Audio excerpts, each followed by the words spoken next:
Fine, thank you. And you? I'm great. Thank you. I think most of the participants has joined, so let's begin with the conference. Hello everyone and welcome to the conference. Let me begin with the Eurasia Research introduction. Just give me a moment to share my screen with you.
If you can move the highest mountains, cross the greatest oceans, and walk across the water,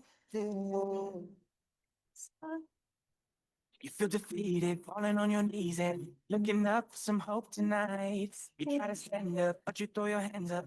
You no longer have the strength to fight. You've seen too many sunsets, too many days, ending in the darkest night.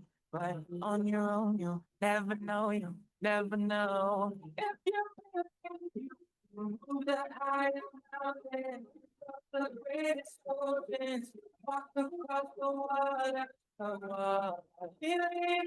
You move the highest mountains, across the greatest oceans, walk across the water. If you believe, it's like that all you need is faith. But it's almost like you lost your way. Took a few wrong turns, took a few breaks. Falling behind now, looking for grace. Cause you need someone to lift you up, yeah. Make right of the things you've done. Cause on your own, you'll never know, you'll never know. If you believe, you move the highest mountains, across the greatest oceans, walk across the water. Believe you can move the highest mountains, across the greatest oceans, walk across the water. If you believe, if you believe,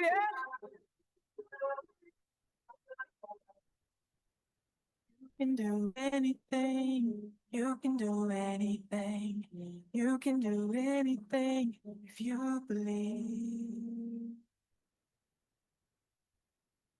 If you believe, you You move the highest mountains, cross the greatest oceans, walk across the water. Feeling you, you move the highest mountains, cross the greatest oceans, walk across the water. If you believe.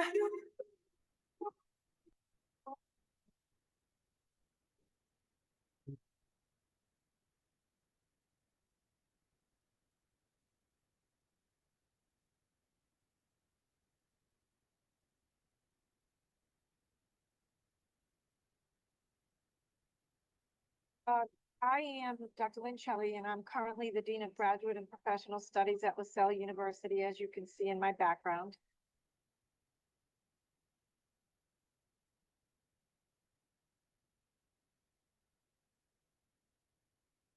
Welcome to the Eurasia Research International Conference. With over more than 1 million satisfied members and associates spread across the globe, Eurasia Research is scholarly association who have been working for nearly a decade.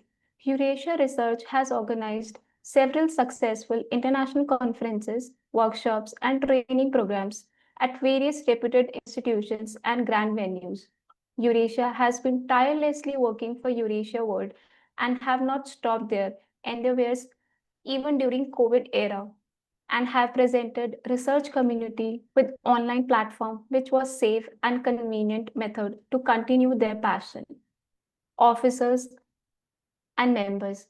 Objective: we are an international community for researchers, practitioners, students, and educationists who aim to bring together worldwide researchers and professionals, encourage intellectual development, and to create opportunities for networking and collaboration. These objectives are achieved through academic networking, meeting, conferences, workshops, projects, research, publications, academic awards, and scholarships. Some of our key highlights: we provide scholarship to deserving candidates to promote students and research scholars to participate in the international conference. Young Researcher Scholarship is provided in the form of a full registration fee waiver with scholarship names page. We have vast experience of publishing papers for more than 7 years. Our associated journals, journals publish original papers, review papers, conceptual framework, analytical and simulation models, case studies, empirical research, technical notes, and book reviews. With Pupil, we cater to more than 30 plus themes in the area of teaching and education and have registered ISSN and have following renowned indexing: Google Scholar, Crosscheck, Authenticate, Crossref, the Keepers Registry, Scribd, Portico, Road Directory of Open Access Scholarly Resources, OAPMH, Registered Data Provider, PKP Index. We will soon be applying for Scopus too. We have a wide network of 100 plus internationally acclaimed keynotes across the globe who share their knowledge and guidance with the participants with open hands. We have a large number of committee members and advisors who support us and guide us through their expert opinions and decision-making capabilities. We couldn't have thought of reaching here without them. We also encourage our participants to connect with more than 15K plus followers on our social media platform, where they can share their research and interest.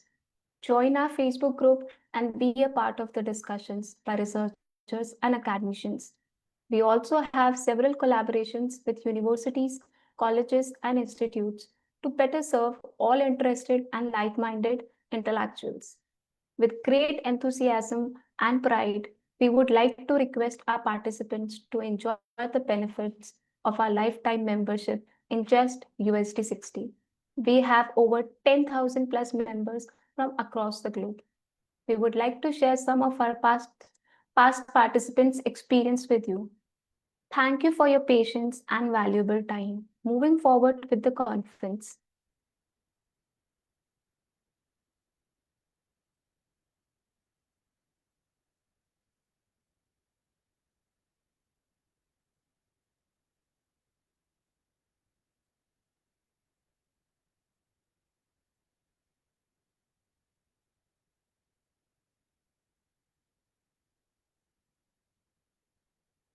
Welcome to Eurasia Research online live conference.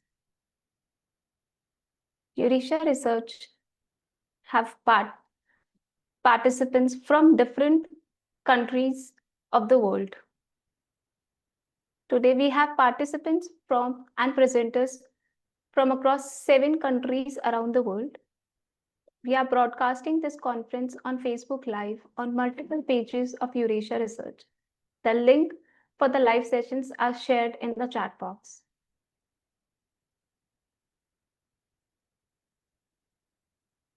Today, I, Sheenu Seni, is the host for Eurasia Research conference.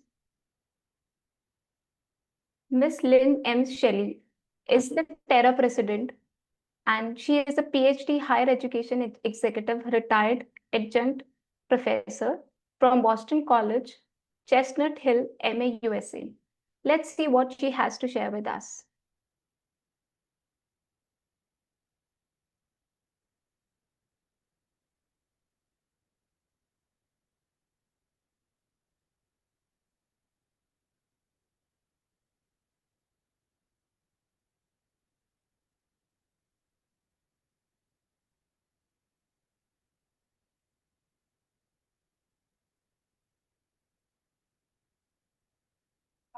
I am Dr. Lynn Shelley, and I'm currently the Dean of Graduate and Professional Studies at LaSalle University, as you can see in my background. And I'm currently the president of TERA Eurasia, and I've been involved for multiple years with the organization as a participant, as a speaker, as a keynote speaker, and as the president. And I'm very proud of the organization because it brings people from all over the world globally together to talk about issues that affect higher education and other areas in education and other areas, nonprofits, etc. And we talk about issues and successes, and together we can make it better and make it always be improving. And I always say ever evolving. COVID was very difficult for all of us. And being in administration, I had to assist faculty in an immediate way to pivot from a face-to-face delivery of classroom time to electronic and Zoom and so forth. Many of these faculty members had no idea about the Zoom platform or any other learning delivery modules, the way that they could be delivered. So the administration really had to step in and pivot quickly. And I think overall, and talking to my colleagues across the globe, I feel like they did a wonderful job doing that. I have to say, I don't think it was the same for the students, which is sad. Preschool all the way up through PhD, I think it was difficult. I think it was less difficult for graduate students in master's and doctoral programs because many of those were already online. So there wasn't much of a pivot. But I'm going to say pre-K to the baccalaureate was very difficult, and teachers and administrators were amazing. And I do think our students that lived through that need extra attention, and the research is bearing that out right now. And that's our jobs to try to find ways to make sure that we fill those gaps. I'm going to be very honest. I'm a people person. I'm a relationship person. I thrive on making real eye contact and making real connections with people. I much prefer an on-the-ground conference, a face-to-face conference. I did the keynote for this organization in London last April.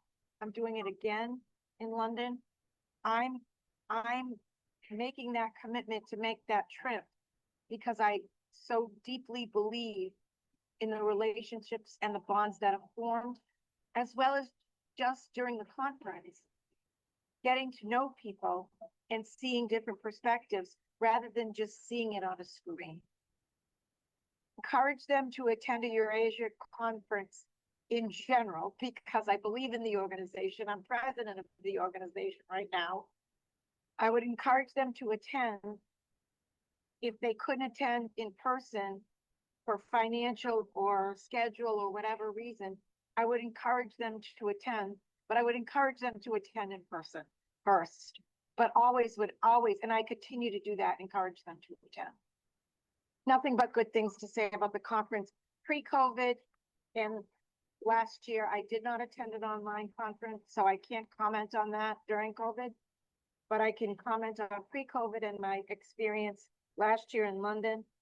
I truly find that the way it's organized in groups and the group work that goes on is different than just to sit and listen, which is what attracted me and why I said yes to becoming president.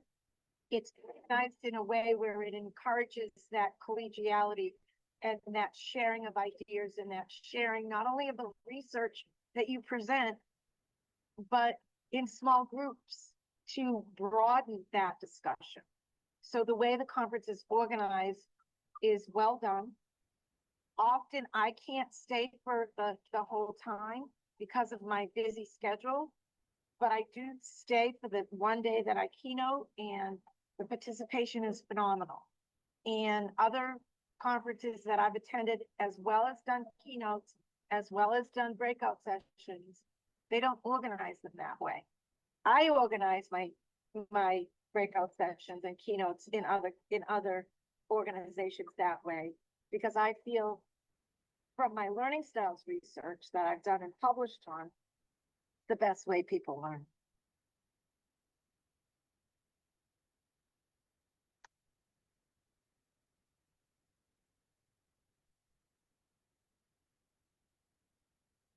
My name is Tiara Maria. I am 21 years old, and I am from Jakarta, Indonesia. I am an undergraduate student at the That was our Terra President, Ms. Lynn M. Shelley.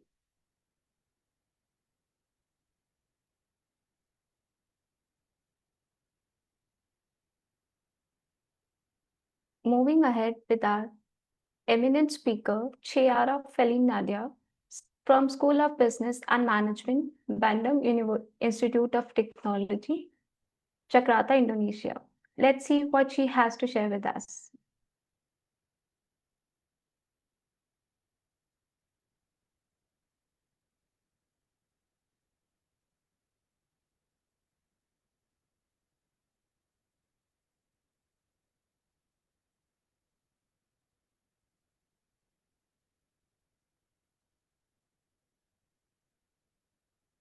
My name is Tiara Maria. I am 21 years old, and I am from Jakarta, Indonesia.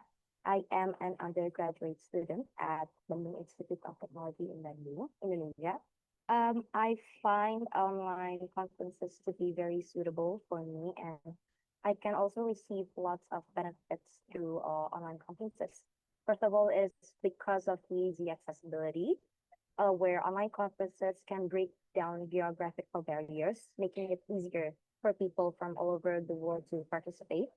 And this increased accessibility promotes various diversity and allows individuals who might not have been able to travel to a physical conference before. And secondly, it is very cost effective, where online conferences have lower registration fees compared to physical ones, as they don't require expenses for venue booking, catering, travel, and accommodation. This cost effectiveness can make conferences more accessible to individuals or organizations that has limited budget. And lastly, the flexibility of shelf. So online conferences, I think they often offer more flexibility of accessing recorded sessions and then enabling participants to watch presentations at their very convenient place and for better time management, actually. Therefore, I think online conferences is a very convenient choice for a lot of people, and it can also gain a wider range of people from across the world.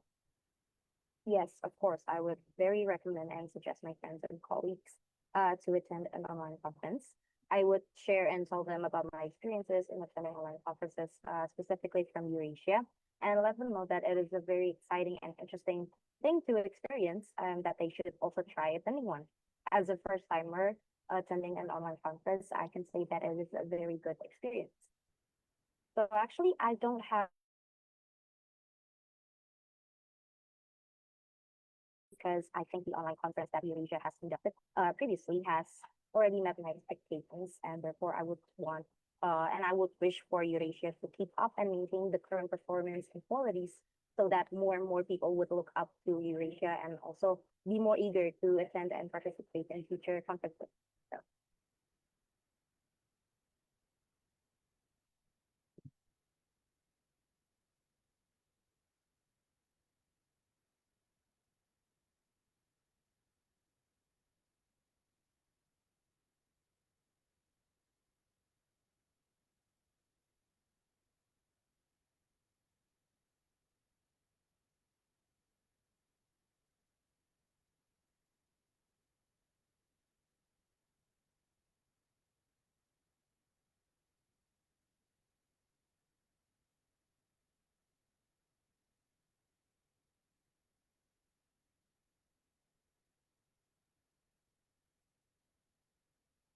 Our conference schedule. Session 1 keynote talk from 6:45 to 7:30 a.m. GMT. Session 2 team activity and photo session from 7:30 to 7:45 a.m. GMT. Session 3 technical talk from 7:45 onwards. Rename your Zoom account with your full name in English. This will help us to record your presence. You may ask your questions related to the presentation in the chat section while the presentations are going on. All the certificates, receipts, and proceedings will be sent to the participants within a week on their mail IDs. The proceedings will include all the full papers and abstracts accepted for the conference. Moving ahead with the publication process. The publication process starts once the registration process is complete. The author needs to send their papers, consent forms, and reviewers' details on the email ID, that is convener@eurasiaresearch.info. The abstracts and papers received will be first published in the conference book of proceedings online. Only the selected papers will be moved in our publication timeline. The review reports will be sent to the author once the review process is over. The final stage of publication starts after receiving the revised papers from the authors. Please note that the publication process takes around 15 to 20 days after the conference dates if all the editorial guidelines are followed within the given deadlines. Let's start with our first keynote speaker, Alexander Pires. He's from Autonomous University of Lisbon, and his topic for the day is Education for Peace. Alex, you can share your screen and present your presentation. Yes. Good morning, everyone. Greetings from Lisbon. First of all, I would like to thank you for the invitation and congratulate Eurasia Research on the initiative and project on behalf of Dr. Charles. So, time is short and much must be said. Let's begin. For our reflection today, I propose that we think about peace in the context of the values of education, which has already been theoretically organized by interesting initiatives. The current historical moment, marked by tensions and reconstruction from the economic to the social, challenges humanity's attentive gaze to remain on the path of rapprochement between peoples and reduction of inequalities, focusing both on sustainable development, justified in scientific and global humanism, and on the formation of awareness for social life in non-violence, both of which lead us to living together in peace, security, and guaranteed access to human rights. With this in mind, the United Nations General Assembly, recognizing the efforts of all peoples, nations, bodies, and states decided to adopt a resolution to make 2025 the year of peace and trust, a time to discuss and strengthen, among other elements and phenomena, friendly relations between nations, diplomacy, and multilateralism, as well as recognizing the importance of and respect for the three pillars of the United Nations. First of one, sustainable development, followed by international peace and security, and the last, the human rights. Following on from this, UNESCO has acted to approve and disseminate the recommendations on education for peace and human rights, international understanding, cooperation, fundamental freedoms, global citizenship, and sustainable development, whose document allow us to recognize that peace not only requires the absence of war or armed conflicts, but also requires an inclusive, democratic, and participatory process in which human security, respect for state sovereignty, and territorial integrity, dialogue and solidarity are encouraged.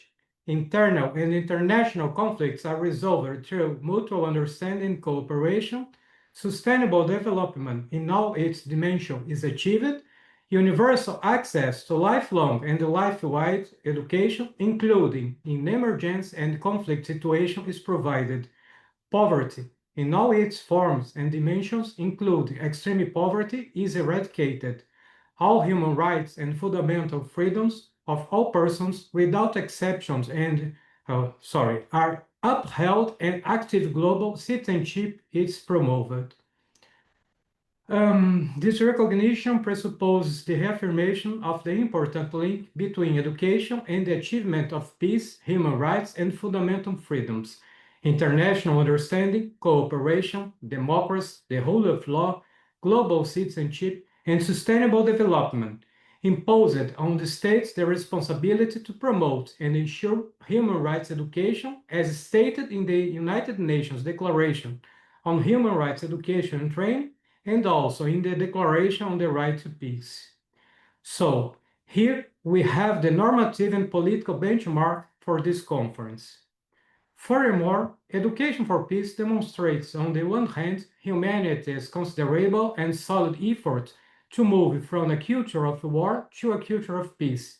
In other words, the growing rejection of discourse legitimizing violence and war as the only solution to tensions and conflicts between individuals and states, in favor of promoting dialogue inspired by tolerance and respect between equals in accordance with fundamental principles and international law. On the other hand, giving practical effectiveness to peace as a social reality by forming awareness of life in nonviolence. Two references are immediately apparent. A first reference of historical framework with clear points of rupture in the treatment.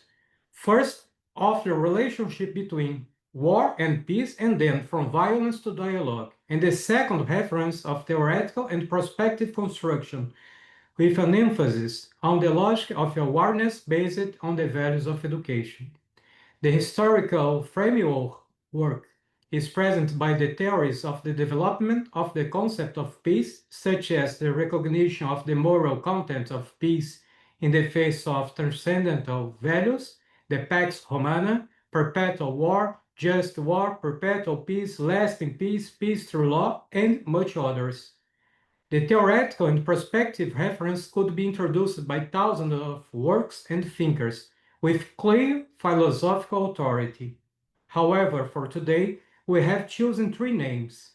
Firstly, Bertha von Sutter's Lay Down Your Arms, a pacifist novel that tells us the story of Martha, a woman whose life is destroyed by war, highlighting the cruelty and irrationality of the conflict, in which the hypocrisy of a society that glorifies war and defends peace as a human ideal is highlighted. And it goes further by reflecting on the need to use education as an instrument of enlightenment to bring people together through dialogue instead of teaching for the aggrandizement of military society, a hallmark of the late 19th century. Secondly, Maria Montessori's Lessons on Education and Peace, in which she defended education as an essential element for peace, believing that the path to peace was respect for and protecting of the child, creating an environment conducive to autonomy and learning, focusing on solidarity and respect for equals. And the last, Julian Huxley's initiative in proposing that the general philosophy of UNESCO should be a scientific world humanism, global in extent and evolutionary in background. So now we have the theoretical reference for this conference. We can talk about the practice and relevance of education for a peace in a while right now. Education for peace is based on two foundations. Firstly, the recognition of peace as a phenomenon that enables social life in non-violence. And secondly, the duty and the commitment of all human beings, regardless of their personal characteristics, to act, dialogue, tolerance, respect for equals, cooperation, resilience, empathy, and negotiated conflict resolution in their daily routines. It can be seen that forming a conscience for peace presupposes recognizing and acting, wanting to live peacefully and creating the means to realize peace. Therefore, the lasting peace can only be achieved through the action of all human beings, regardless of nationality, citizenship, gender, race, culture, profession, wealth, or any other elements that may individualize a person. In short, we need to converge our efforts toward a life into non-violence. But how can we achieve a change in social behavior and awareness from a culture of conflict to a culture of peace focused on non-violence social life? Here we have 3 steps. A first step is to make access to universal primary social goods possible, starting with the strengthening of institutions to guarantee access to justice, inequity, and the implementation of a public policy aimed at reducing inequalities, stopping specific forms of violence, eradicating poverty, effectively combating corruption, and sustainable development with respect for the environment. A second step is dedicated to a broad and unrestricted debate on the fundamental issues that are unfortunately still veiled, such as the necessary resolution of the historical guilt that still justify irrational wars, the strengthening of diplomacy and multilateralism from the peaceful resolution of international tensions, using the values of justice and the instruments of the international law, and the revision of the economic order to favor the poorest. A third step is centered on the recognition of 4 pillars justified by 4 benefits, which can be realized by 4 actions, 3 by 4, as we can see. So the 4 pillars are, first, conflict prevention and resolution, with the aim of preparing individuals with the skills and tools to resolve disputes peacefully. The second, promoting understanding and social cohesion, justified by promoting mutual respect between cultures, religions, and perspectives, fostering a sense of unity and belonging. Third, encouraging educational values such as empathy, compassion, tolerance, and respect for human rights. And the last, promoting global citizenship, fostering a sense of global responsibility and encouraging individuals to engage in positive change. Alex, Yeah, like we are not able to see your presentation. Could you please share your presentation with us? I didn't make some slides or similar. Just reading because I have a little time. Sorry about Okay, this. okay, no worries. Okay, thank Okay, you. okay, no worries. Continue. Sorry for the interference. No problem, thank you. So these pillars are justified by the following benefits. Reduced conflict and violence, increased social cohesion, empowerment of individuals, improved well-being. And these benefits lead to 4 actions. curriculum development followed by teacher training and then community involvement and the last non-formal education.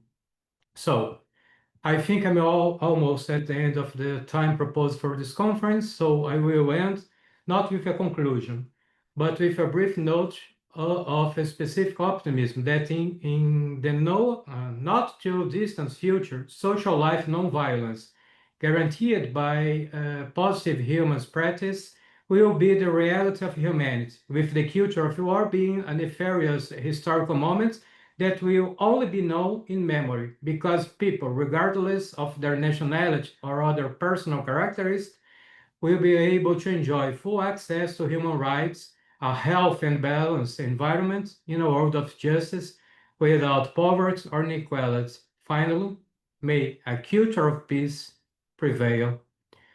Since these are today's consideration, proposed to stimulate debate on the most basic elements of education for peace in the face of the current world stage from an institutional perspective.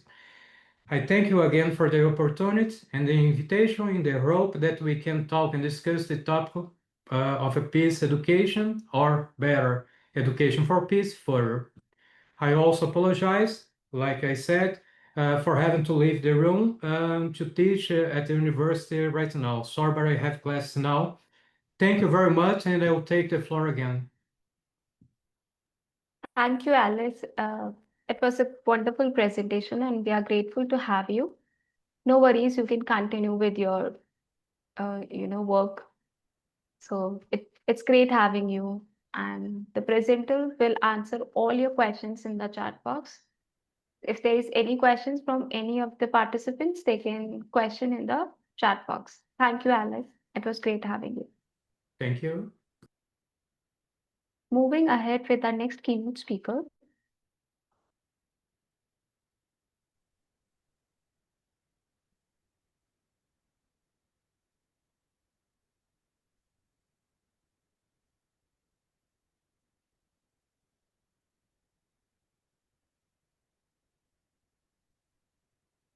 Professor H.M. Lalita Kumari.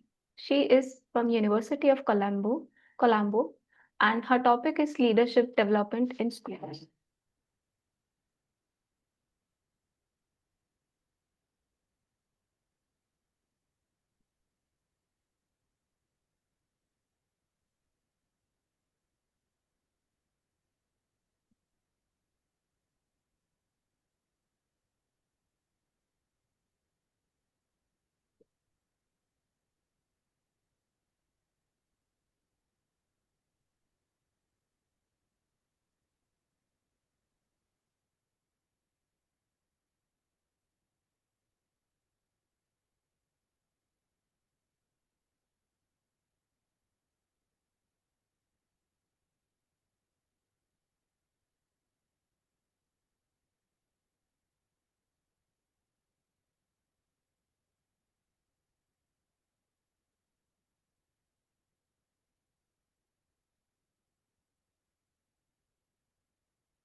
Lalita, are you there?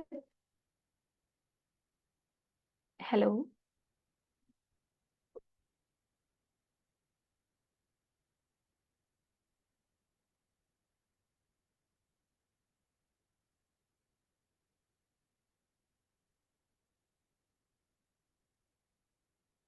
I would like to present a presentation on behalf of Lalita.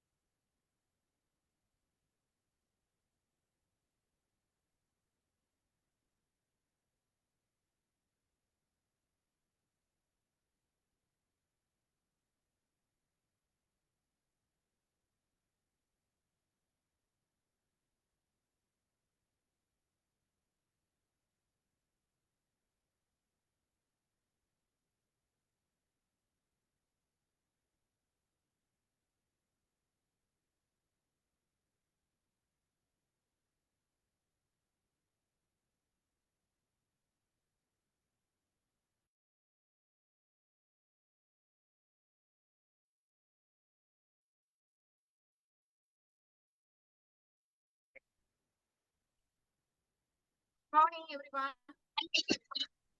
It's an honor to speak on a topic that lies at the very heart of educational transformation. Leadership development in schools. So, what is leadership? There are different types of definitions for this concept. But I rather the definition presented by John C. Maxwell. According to him, leadership is knowing the way, not showing the way. What does it mean by knowing the way? This refers to having a vision, understanding the goals, possessing the knowledge and skills necessary to achieve this. A leader who knows the way is not just aware of the destination, but also the steps required to get there. What does it mean by showing? This, of course, involves more than having others. It means demonstrating the desired behavior, providing guidance and support, and creating an environment where others can learn and grow. The leader who shows the way is also the model, an example, and mentor for their team. Therefore, we should understand what does it mean by particularly when we train leaders for change. Moving on to why leadership development in schools matters. Recording in Question progress. should be developed. Question is, how can we afford not to do? In a world marked by rapid change, complex challenges, and increasing connection, we need young people who can think critically, ethically, and lead compassionately. Leadership development, of course, enhance students and educators' self-confidence, capacity, and their potentials. Promotes a collaborative and innovative school culture. Enhances decision making, not just decision making, but effective participatory decision making. Resilience and accountability. Also, it prepares future citizens who are not just employable, but inspirational. Therefore, we all need to pay more attention on developing school leaders.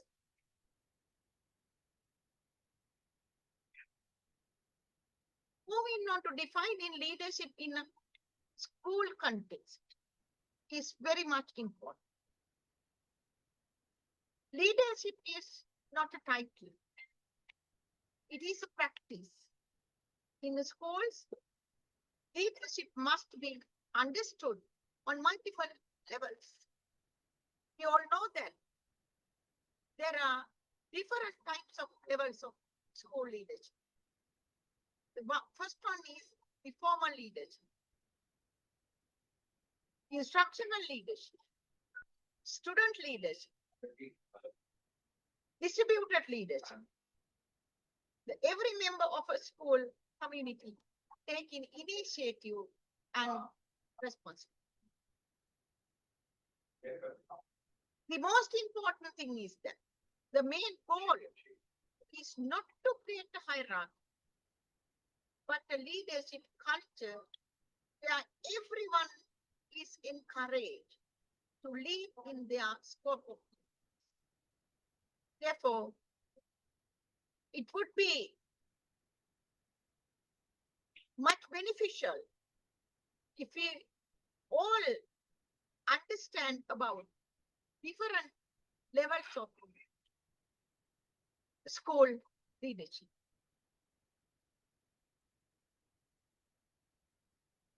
I think it's important to discuss about the key pillars of effective leadership development.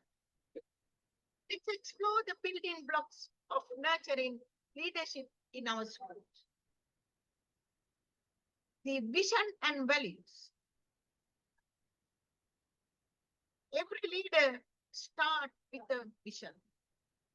Therefore, we should train our future leaders, school leaders, start with their own vision and values. Opportunities and roles. Opportunities need to be provided. Different roles and responsibilities need to be provided. Then only they understand to fulfill their responsibilities. Mentorship and role modeling.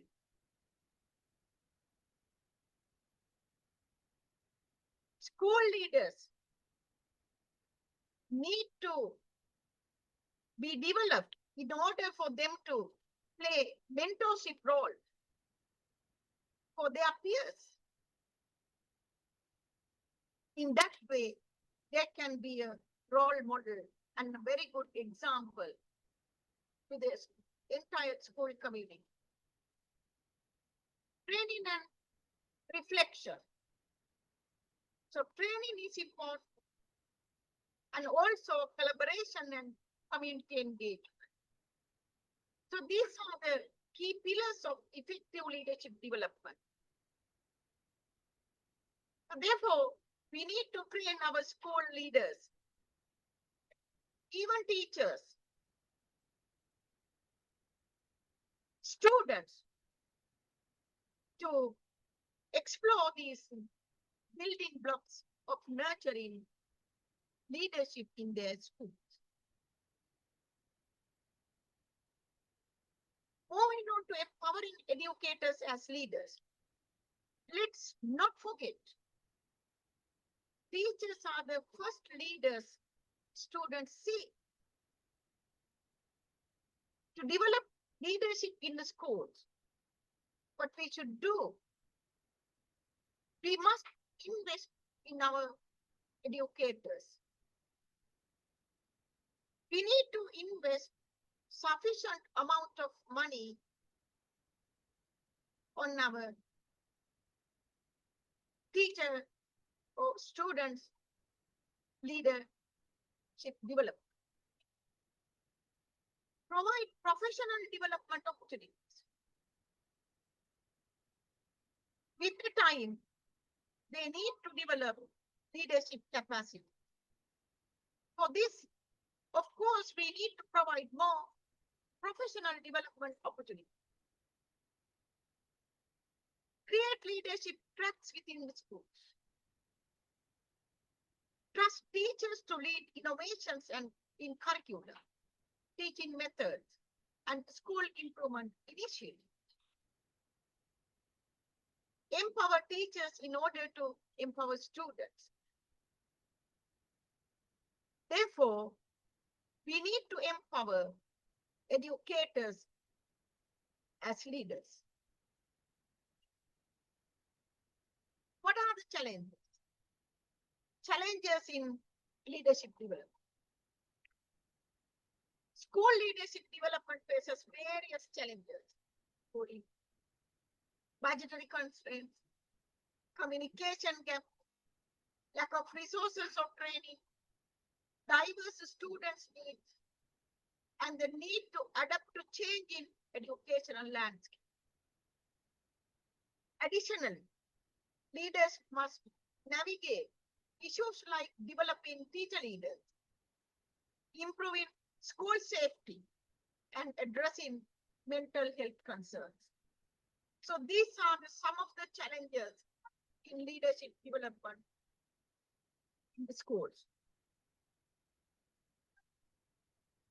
Moving on to the strategies that we can use to overcome identified challenges. How to overcome? To effectively overcome challenges in the schools, leadership development. The prioritize cultivating a collaborative, supportive school culture, implementing data-driven decisions is very important. Providing targeted professional development for teachers. Focusing on developing practical leadership skills and promoting a sense of among staff. Introducing inclusive leadership policy. Additionally, address equity issues, embrace innovation, and foster a culture of continuous learning. If we can implement these strategies, in fact, can overcome identified challenges, leadership development in schools. What is the role of a student leader? Students are not just future leaders. They are leaders now because they are playing leadership roles at present. Students, leaders play a diverse role. Acting as ambassadors, mentors, organizers, planners, and advocates for their peers. मेरे They system represent the student body, promote a positive environment, and contribute to the school's overall success by encouraging involvement and advocating for student learning.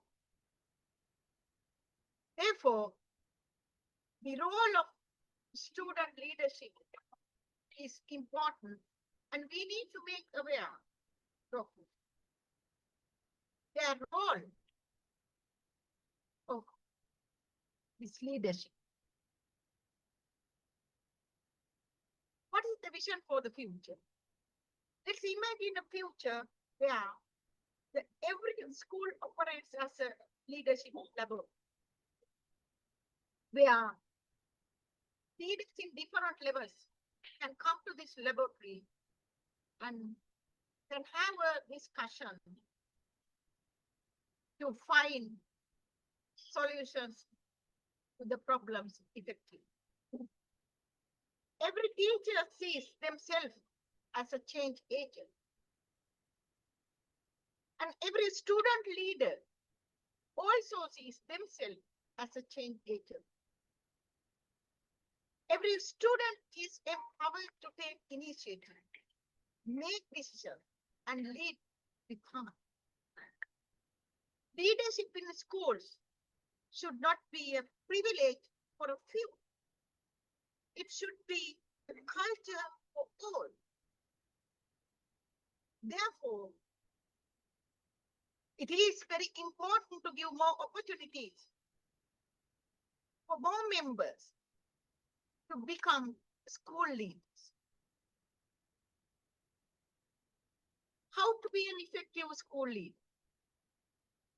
Being efficient and effective school leaders requires a blend of strategic thinking, emotional intelligence, instructional expert, and strong organizational skills. And also, they should have a clear vision and mission. They should focus on instructional leadership, where they can provide more facilities for teachers as well as students to perform really well. Build a positive school culture where everyone feels more comfortable. Need to be an excellent communicator. need to delegate and empower others, need to manage time and resources wisely without wasting available resources. Stay reflective and adaptable. Building strong responsibility. Handle conflicts rationally. We all know that there are different types of issues occurred at present. So they should find ways and means to resolve those issues. Conflict. Set and monitor goals.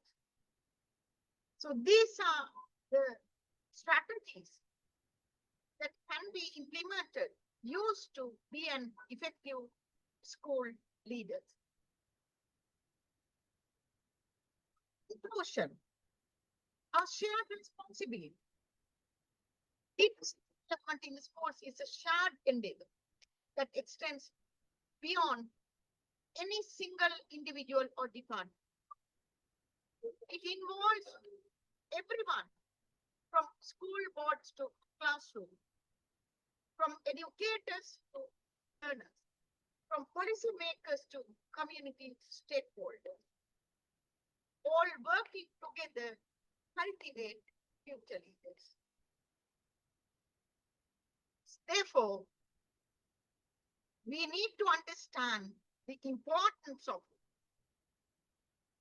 developing school leaders for the future. Thank you very much. I would like to take this opportunity to express my sincere thanks for inviting me as a keynote speaker for the Teacher 2025 International Teaching Conference. Thank you very much once again.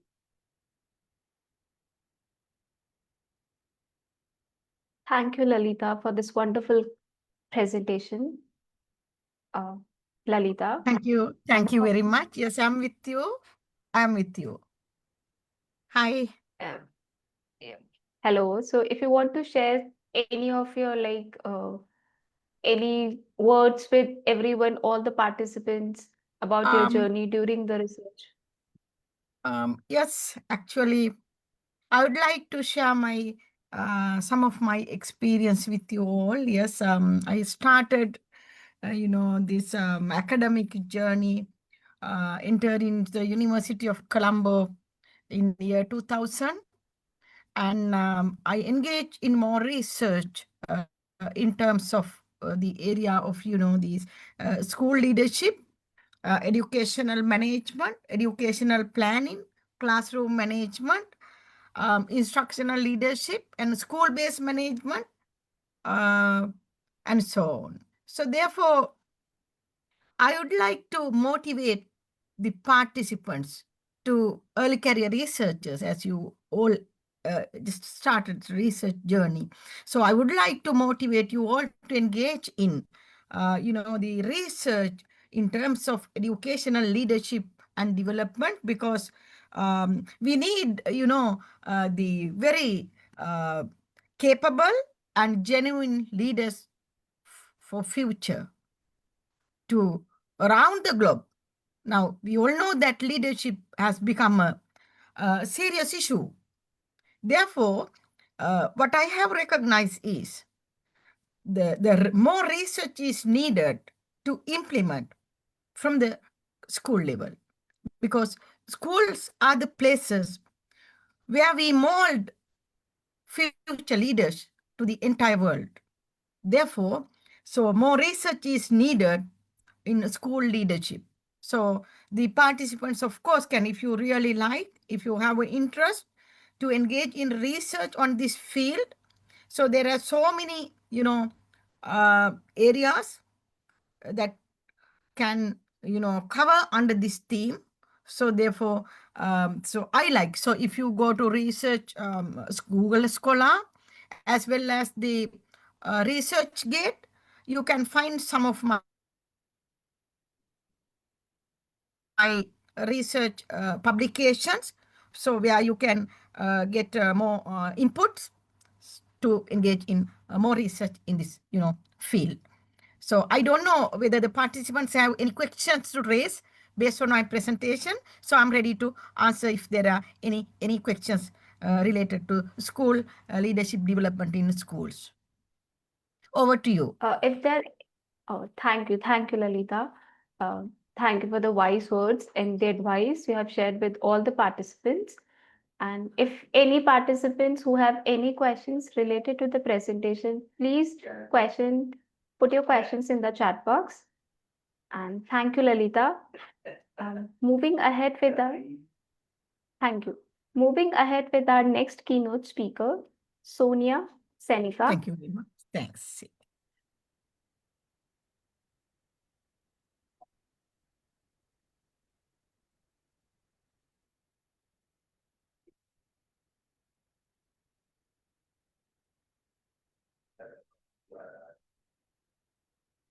Sonia Seneca, she's from Autonomous University of Lisbon. Her topic is Russian Federation, Foreign Policy, International Politics. Sonia, I would like you to share your screen and present your presentation with all of us. Well, good morning, everyone. I hope you can hear me well. Thank you so much for this kind invitation, which really honors me. And I need to excuse myself because I will do a quick presentation, then preview, because I really have to attend to university and teach some classes. But I'm going to share the screen with you all. I hope you can see it. So my presentation will be about the Russian invasion of Ukraine, and of course the impact of this multi-level crisis, and beginning with three main ideas. First of all, that Russian invasion of Ukraine paved the way to a more unstable European security and international global affairs. Second, that we are at a cycle of transition of power in our world order, with the three main powers, from my point of view, trying to compete towards their own achievement of national interests, which means that Russian Federation, China, and the US, they are trying to cope with this kind of conflict dynamics and strategic confrontation. And finally, we don't know which will be the future, meaning that the future of Ukraine will mean not only a different Ukraine, probably, but also a different kind of European security architecture in the continent. So, as usual, I think that we need to look to the Russian perspective or political narrative to understand the basis and the foundations of this decision to invade a sovereign and independent state as Ukraine. And two main ideas were given to the world from the Kremlin, which means that there was an issue regarding this underestimation of Russia in the West. And second of all, we had, of course, the major existential threats according to Russia and this political leadership, which was the enlargement of NATO. So if we look upon the major trends in Russian foreign policy since 2000, where Vladimir Putin came to power, we can definitely identify different cycles, even at the beginning, a more pro-Western cycle. And as this stage now that we are on, we are in this unsecurity dimension, very unpredictable dimension of strategic confrontation between Russia and the West. Can I ask the person who has the mic on to mute it, please? Because it's really disturbing to me. Thank you. So the other major trend is this kind of specific of the Russian regime, which means that the more centralized and strong political leadership inside will pave the way also to a more assertive and militarized foreign policy in a kind of concept that we usually use, which is the intermestic in Russia.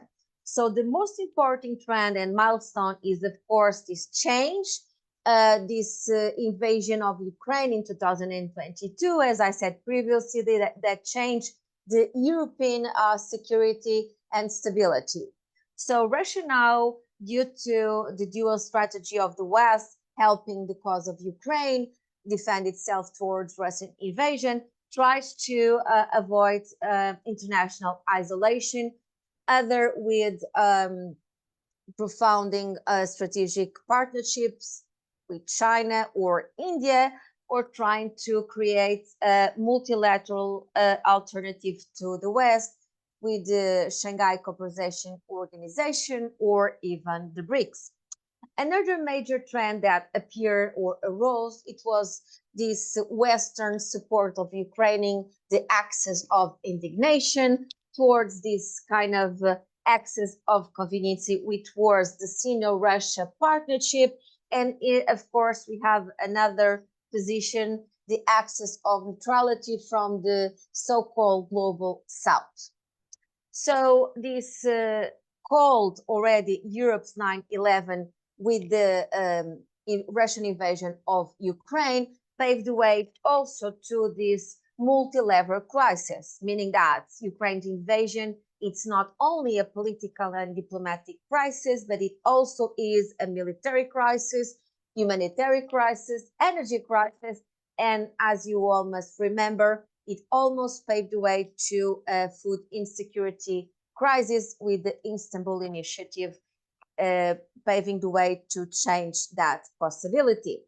So, according to the President Vladimir Putin, in this article published previous to the Russian invasion of Ukraine in 2021, there's the reasons, according to Moscow's perceptions, regarding the historical unity of Russians, Ukrainians, and of course, Belarus. So, this new, more assertive and neo-imperialist Russian foreign policy also paved the way to a more strategic cooperation, limited partnership, or new era, as we also call it now, between Russia and China, which is very important to Moscow. Especially until now, the main common opponent was to both Beijing and Moscow, as you may understand from these images and cartoons, the US. So at this point that we speak, we don't quite know which will be the future of US-Russia relation and their impact also in Beijing.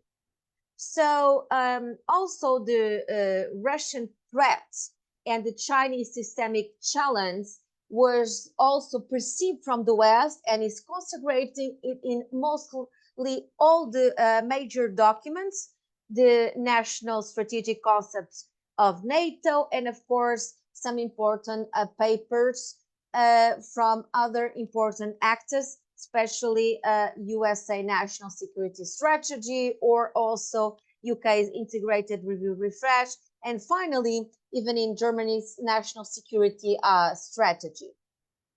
Of course, there is also Russian perspective of the Ukraine threat, meaning that at this point, the major competitor or challenger or threat from the Kremlin's perspective is, of course, the Europe countries and especially the European Union. That's why there is still a major obstacle from the Russian point of view to accept Ukraine's accession, whether it's in European Union or, as we know, also in the Atlantic Organization. So having said all these dynamics and trends, we can see that the future is kind of unpredictable and uncertain. And at this point that we talk, we know that there are some direct negotiation being resumed in Istanbul between Russia and Ukraine. But as you may see, there's not a big alteration towards a true pacification process and a prolonged peace as Kiev was expecting. So thank you very much to all of you. I wish you all a great conference and a great reflection day. And again, thank you so much for the invitation. You can send me some questions with my email that I share with you here. And again, so sorry to leave in the rush, but I really need to teach some classes just in a couple of minutes. Thank you so much. Thank you, Sonia.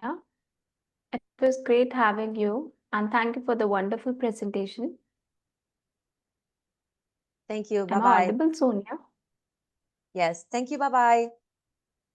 Bye-bye. Thank you. So, moving ahead with our team building activity.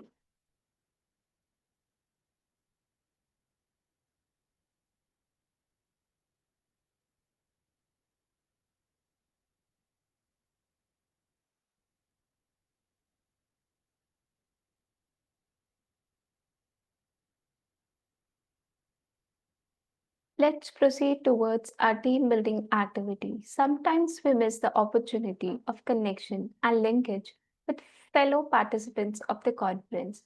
This team activity is to encourage interaction among all the participants. One by one, we will share the views and solutions on the topic of discussion and also will be conducting a photo session during the same. Topic of discussion, team start with human connections, video credits and copyright sent on Antonio.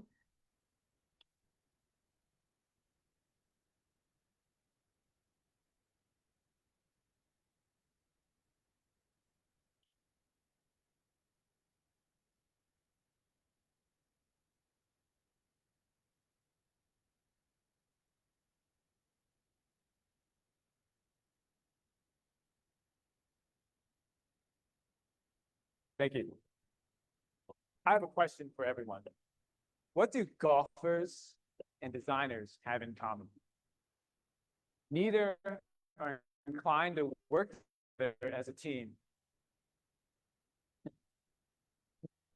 Golfers train and compete as individuals, except for the occasional tournament like the Ryder's Cup.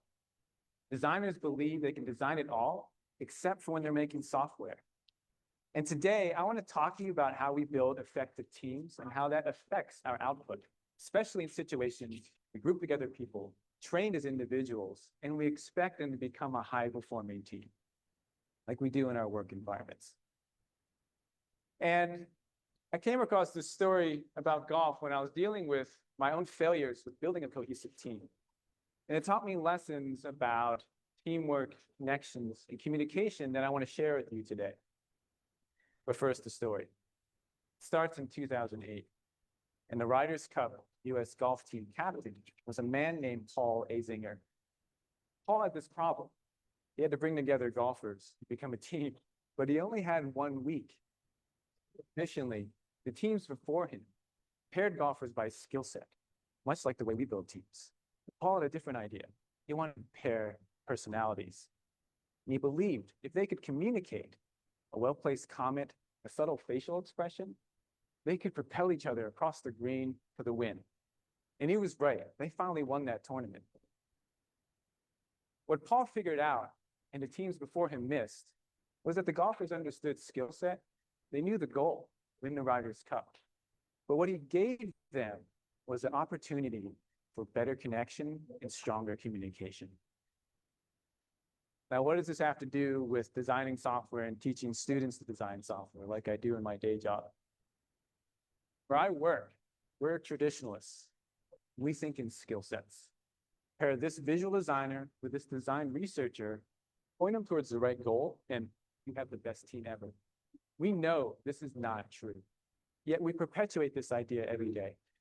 And I brought this idea into my classroom where I teach design portfolio. And this is typically the last class students go through before they enter the job market. And I unwittingly hammered home in every class, you have to be the best designer with the best portfolio to get a hint at a job interview. So it's no wonder that out of the 15 students in my class, only 3 completed their portfolio. 3. This was a huge failure for me. And as a teacher, I needed to get better. I needed to improve the situation for my students. I started to focus on one student who was actually so successful in the class. She got hired right out of the class. And let's call her Emma. Emma's my case study. Emma's approach was simple, yet none of the other teachers, including me, were doing it. And from Emma's perspective, the task of looking for jobs, applying, interviewing, and finishing her portfolio, these were all so daunting that she couldn't do it by herself. So she gathered together a group of design students who can help her with these skills and support her with these goals. And over time, some of the students left because they didn't have the right skill set. Others couldn't commit to the same goals. And some could not or did not want to connect in any meaningful way with the rest of the year. But what this left her with was a solid team, right level of skills, right level of commitment, right level of connection with each other. And I went further and I asked their current team where she works, why they hired her, and they said, there's no doubt. We knew Emma was awesome and we knew she'd fit in. And I realized at that moment, Emma's ability to build a cohesive team and be effective in it set herself up for success. Now, some of this can be attributed to Emma, but I can still take these lessons and bring it into my portfolio class to improve the situation. I started requiring or getting my students to communicate with each other by requiring them to check in with every class. And this gave them permission to get up from their computers, help the person next to them, and get more comfortable with asking for help. And I learned that students understand skills. They know the goal, but we have to teach them how to communicate better. And sadly, this is where our education system falls short. What Paul and Emma have showed us, that we have to teach our students to connect more on a human level. We have to teach them to offer value, be vulnerable, to build skills, to build groups to support them with their lifelong goals. We have to let them know they can't do it by themselves, and that's okay. We can change how our students enter the workplace, how they affect the world around them. We just teach them how to build cohesive teams. Thank you.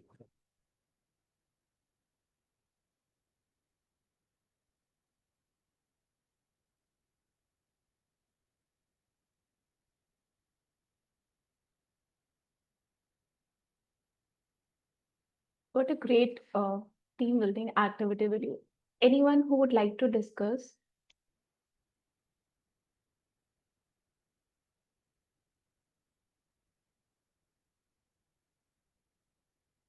I would like to request everyone to turn on your cameras for the photo session activity.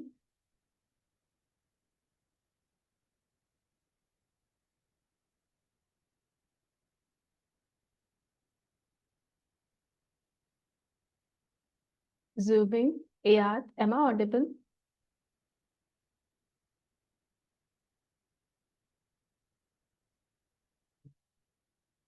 Hello.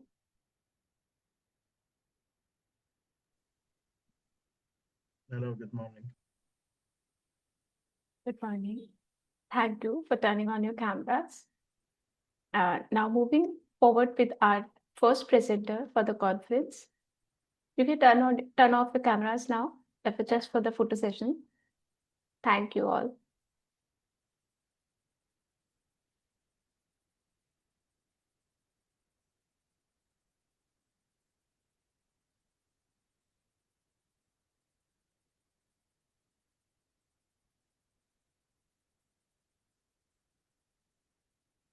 Our first presenter for today is Antonio Mihi Ramirez from Faculty of Economics and Business, University of Granada, Spain. His topic is active teaching strategies across institutions and disciplines, effects on faculty perceived student engagement.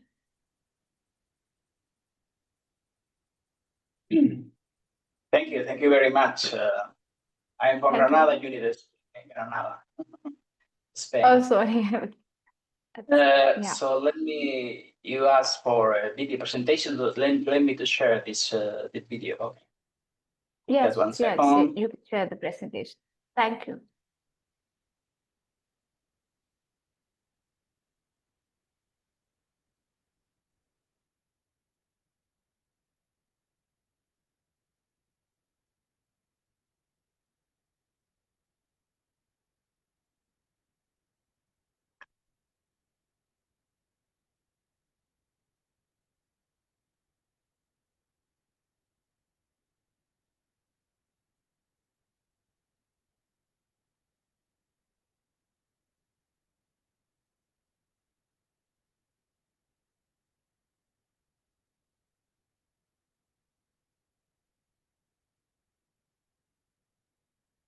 Okay.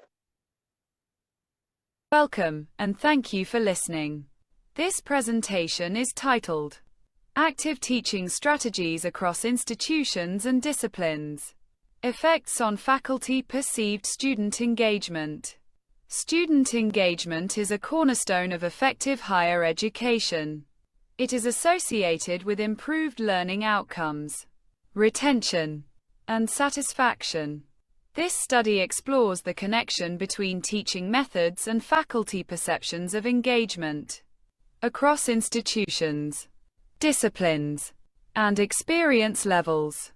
Traditional lectures often limit interaction, whereas active learning techniques, such as group work, debates, and technology-enhanced activities, promote deeper involvement. These strategies foster engagement by encouraging students to actively participate and reflect on their learning. Despite the consensus on the benefits of active methodologies, their adoption varies markedly among institutions and disciplines. Trowler notes that engagement is context-dependent. Teaching cultures, resource availability, and discipline traditions influence how faculty teach and students learn. Some universities have strong pedagogical support for innovation, whereas others maintain lecture-centered norms. Likewise, disciplines differ. For example, applied sciences may emphasize hands-on labs and group projects, while formal disciplines may rely more on lectures.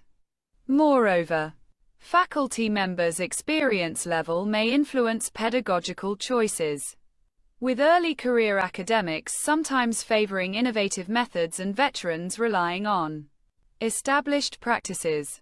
Previous work has not fully characterized how these contextual factors interact to affect engagement. This study addresses two key questions. 1. What teaching methodologies are most strongly associated with faculty perceptions of student engagement? 2. How do methodological choices and engagement perceptions vary by university, teaching experience, and disciplinary area? We aim to elucidate whether institutions and disciplines that emphasize active learning strategies also report higher engagement levels by analyzing the organization of teaching time and faculty, teachers' perceptions of engagement. We aim to elucidate whether institutions and disciplines that emphasize active learning strategies also report higher engagement levels by analyzing the organization of teaching time and faculty, teachers' perceptions of engagement.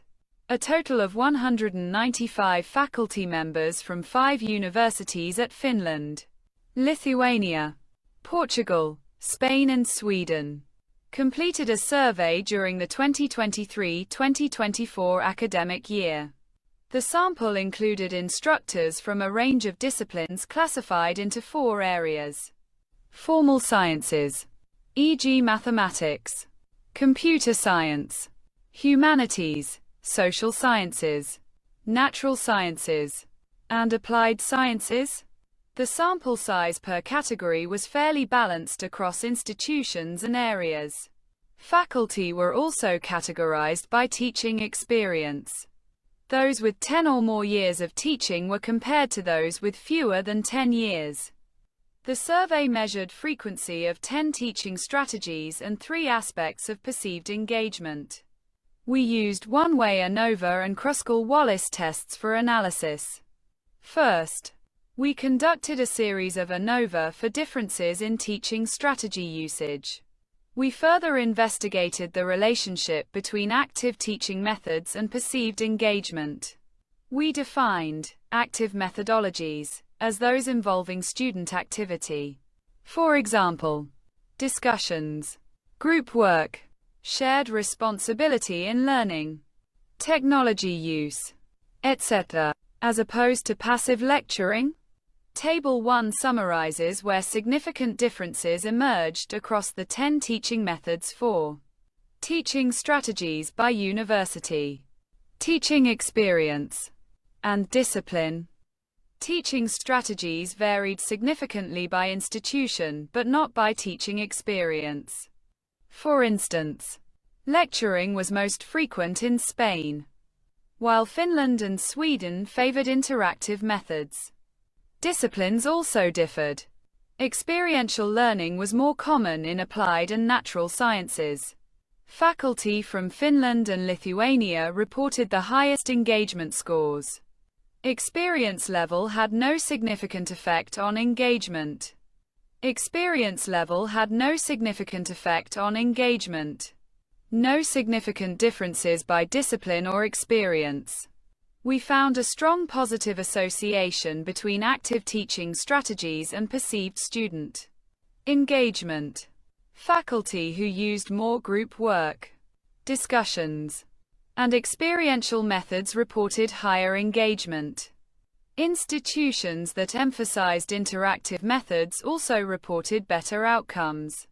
This confirms findings from earlier literature on active learning. Instructors who used more student-centered, active strategies tended to perceive higher engagement. The engagement scores by university illustrate this. Haga-Helia, Finland, and Kaunas, Lithuania, high active usage. Both had significantly higher mean engagement scores than Granada, Spain. Low active usage. As previous studies addressed, active learning techniques enhance behavioral, cognitive, and emotional engagement, encouraging active participation, deeper thinking, and positive student responses, consistent with previous research findings. In conclusion, active teaching methods enhance faculty perceived engagement. Institutional culture plays a stronger role than individual experience. Educational policies and faculty development should prioritize active pedagogy across all disciplines. Promoting active learning can enhance engagement. Institutional context matters more than teaching experience. Educational policy and faculty development should target institutional norms and disciplinary traditions. Future research. Include student-level engagement data. Conduct longitudinal studies. Explore discipline-specific strategies in depth. Thank you for listening.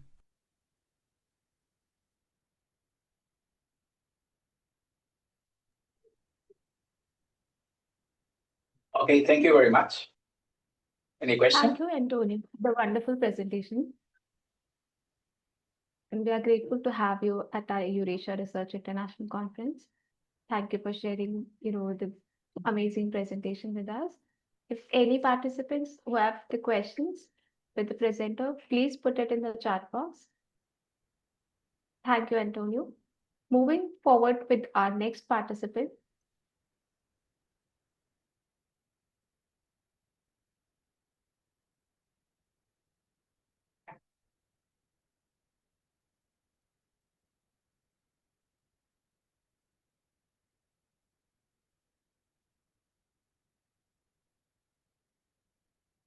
Gary Scudder is professor of history, Champlain College, Burlington, Vermont, USA.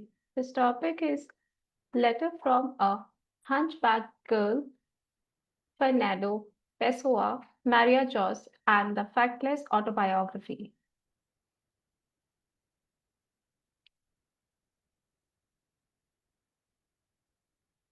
So Gary is not with us. I would like to present on behalf of Gary. Just allow me a moment.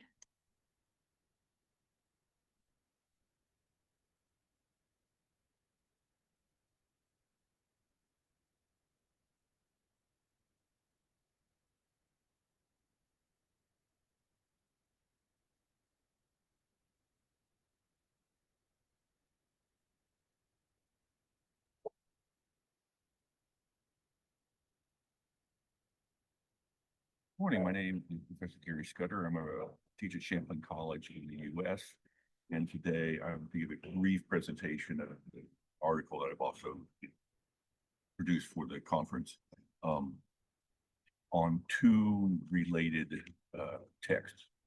One very, very famous and one essentially anonymous.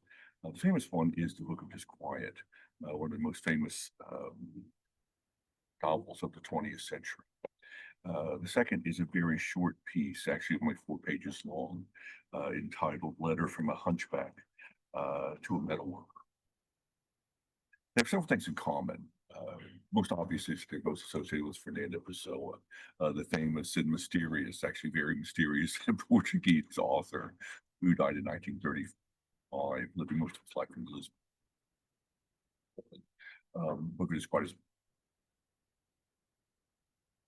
one of the most acclaimed novels of the 20th century.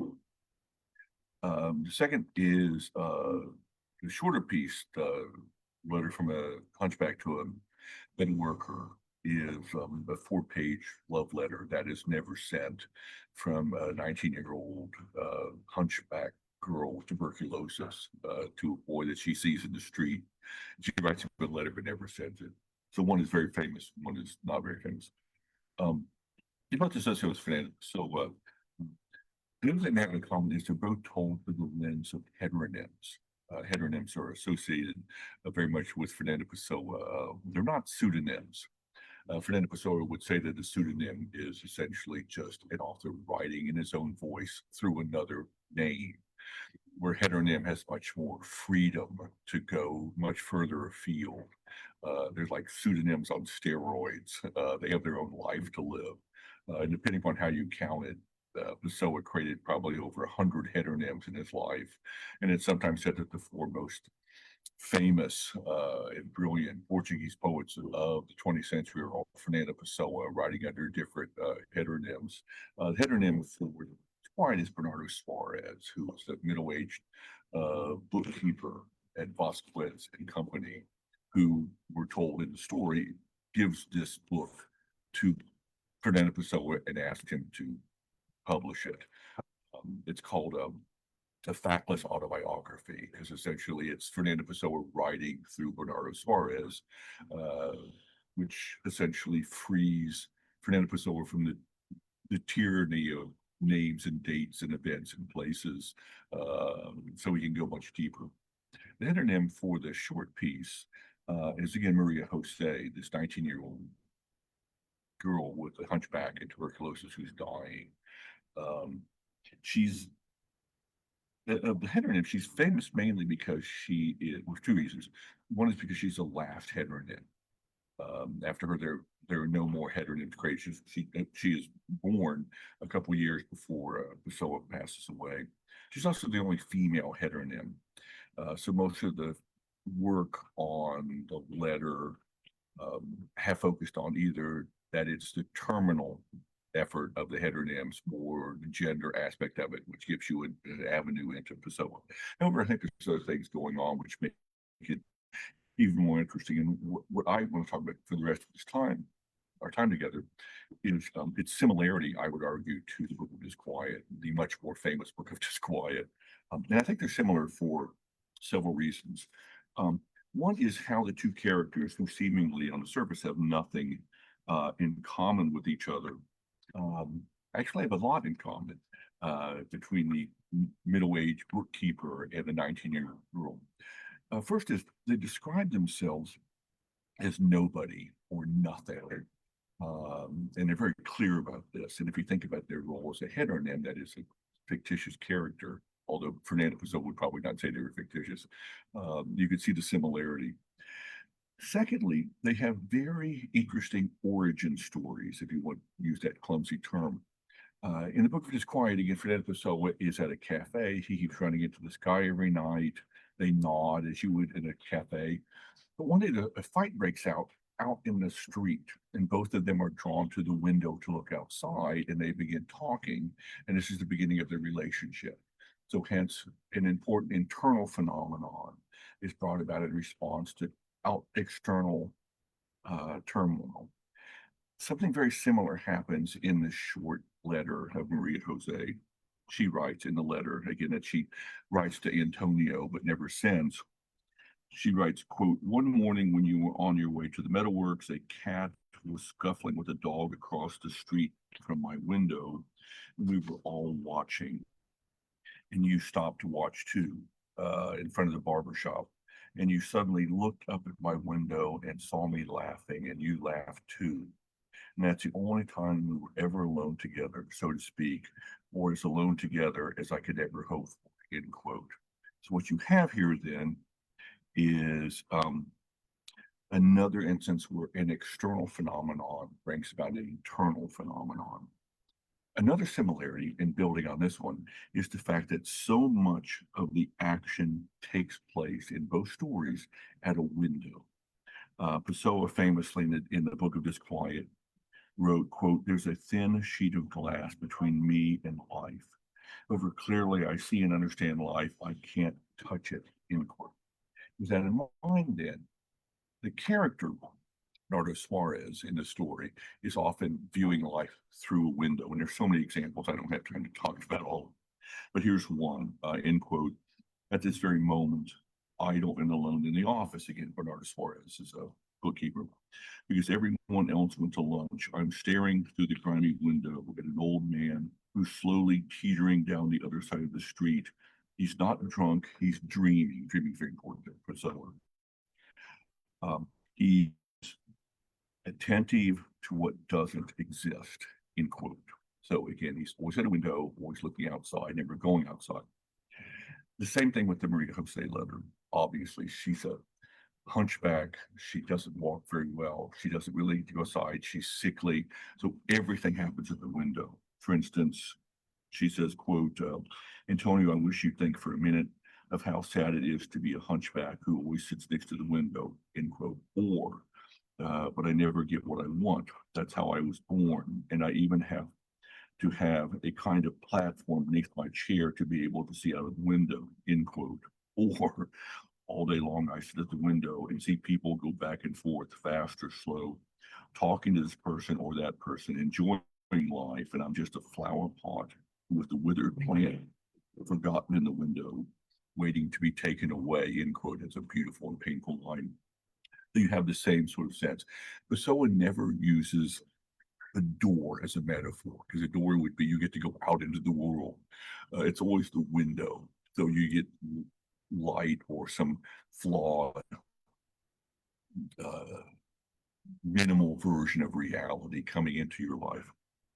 Another similarity, I think what it represents, this whole thing, you think of the liminality space of the window, is this sense of alienation that both of them feel cut off from the world in some essential way. And because of this, one thing that you'll see with both of them is almost creating a dialogue with the people they see outside, because they can't touch them. They have no contact with them. And so you get these lovely things, like, for instance, in one of the more fanciful passages in the Book of Disquiet, Pessoa is thinking about a Japanese teacup of his, which is broken. He writes, quote, "When one of my Japanese teacups is broken, I imagine the real cause was not the careless hand of a maid, but the anxieties of the figures inhabiting the curves of that porcelain. Their grim determination to commit suicide doesn't shock me. They use the maid as one of us might use a gun, end quote. Very funny and fanciful, but it's about him placing, essentially creating a reality in characters that he can't see or touch, or in this case, who don't really exist. Same thing happens in the letter from Maria Jose. She looks outside and talks about, in her letter, what people do when some are ministers who go back and forth in this country and that country. Others are in high society and marry, go to baptisms, get sick, and are operated on by the same doctors. Others have houses here, houses there. Others steal, others bring charges, make terrible crimes. It goes on and on and on. So she's creating a reality that she can't exist. The final similarity is that this alienation, I think, goes two ways, as you would expect from a window, in that part of it is imposed upon the world outside of them, but part of it's also is intentional, if to not be a part of them. For instance, when you think about Pessoa, I mean, he's always creating these boundaries. He doesn't want to have that world. He says at one point, if our lives were an eternal standing by the window, if we could remain there forever, like hovering smoke, at the same moment of twilight forever, painting the curve of the hills, if we could remain that way beyond forever. So he wants to be alienated. If you think about the notion of a heteronym, I mean, if you're creating heteronyms, you're actually creating something to protect yourself, right? To reinforce this alienation. And thinking about Maria Jose, I mean, what better heteronym that would act as a barrier than a dying 19-year-old girl? And even she herself, Maria Jose, that is Fernando Pessoa writing as Maria, even she is both a victim of alienation and creates alienation. Because think about it, in the end, she writes the letter, but she doesn't send it. Okay, thank you very much. I hope you get a chance to look at the article. All my best. Bye.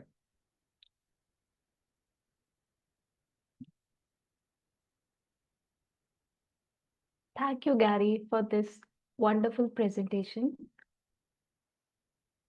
Now, moving forward with our next participant.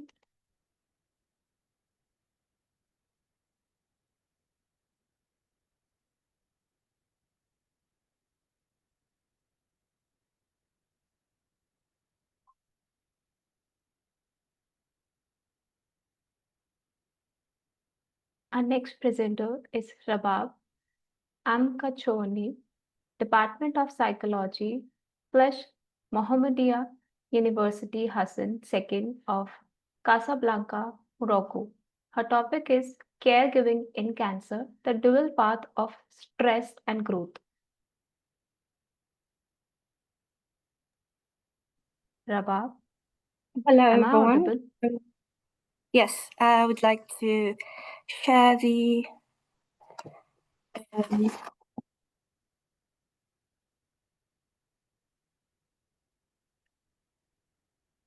I don't know if you can see it. Yes, yes. Okay. You can continue with the presentation. Okay. I would like first and foremost to thank you for this opportunity. And as you can see from the title, this presentation is called Caregiving in Cancer, the Dual Path of Stress and Growth. And I'll be presenting the results of our study on how social support impacts both stress and personal growth among caregivers of cancer patients in Morocco. So for a bit of background before starting, we should know that cancer caregiving is often considered an invisible labor. It is quite physically, emotionally, financially, and socially demanding. And in the case of Morocco, family members, and usually women, are expected to take on the caregiving role. And this often amplifies stress and anxiety among these individuals. Yet, in many cases, this intense experience also leads to personal growth, which we refer to as post-traumatic growth. A little bit of literature overview. We have the studies that show that caregivers of cancer patients experience high stress rates of depression, clinical depression, sometimes anxiety, and even in some cases, a burnout, particularly among those for patients with advanced stage or terminal cancer. And a well-known concept in this area is the idea of caregivers and patients functioning as an emotional system, like one unit. When one is distressed, the other often mirrors that same distress. So this emotional interdependence makes the caregiving experience especially intense and quite personal, and a bit of draining as well. So at the same time, we have research in positive psychology that has uncovered something quite remarkable, that even in the face of severe hardship, of major life crisis, or even in trauma, many people report positive psychological changes. So instead of just having the negative impact of a situation or a traumatic experience, we have also some positive psychological impact. So this concept is known as the post-traumatic growth, or PTG, and it refers to this personal development that occurs as a result of struggling with major life crisis. So how do we explain this dual outcome, both stress and growth? So one of the strongest predictive factors in the literature is social support. However, most of the research that has been conducted was actually done in Western context, where support system and caregiving dynamics might differ. So this why we felt that it was quite important to explore this topic within a different cultural context, in this case with Moroccan cultural and healthcare landscape. So we have caregivers that are often have limited resources and face immense social expectation. So based on this literature, we hypothesized that social support would buffer the relationship between stress and growth. Specifically, caregivers with higher level of perceived social support would report less stress and more post-traumatic growth. So to answer this question, what we did was we conducted a cross-sectional quantitative study with 127 caregivers of cancer patients at the Mohammed VI Oncology and Hematology Hospital in Marrakesh. All participants completed Arabic version of the validated scales, measuring perceived stress, perceived social support, post-traumatic growth. So these tools were obviously culturally adapted and psychometrically validated for Moroccan use.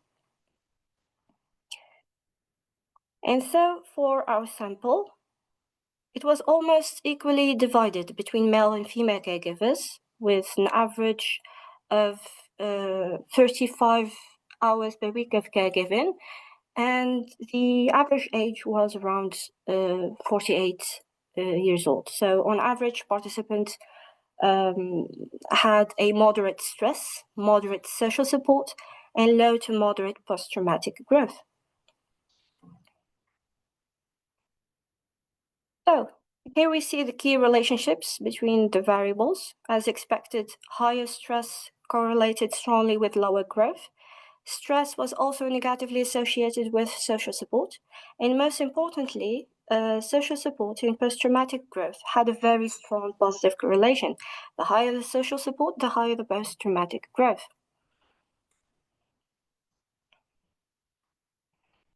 When it comes to regression analysis, it is confirmed that both stress and social support are significant predictors of post-traumatic growth. Specifically, each unit increase in social support predicted a 0.50 point increase in post-traumatic growth. So while stress had a small but significant negative effects, and actually the model explains 87% of the variance, which is statistically very strong.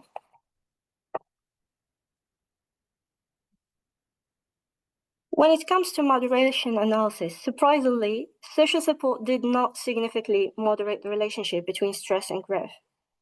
This means that it doesn't act as a buffer in the way that we hypothesized.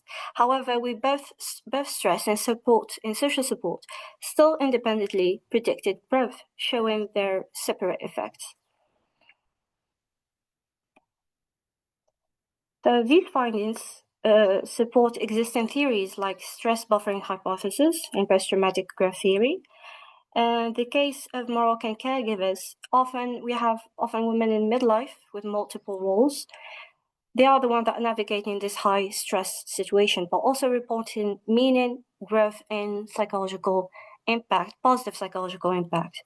So social support, the third point is that social support remains one of the most critical factors for positive psychological outcomes.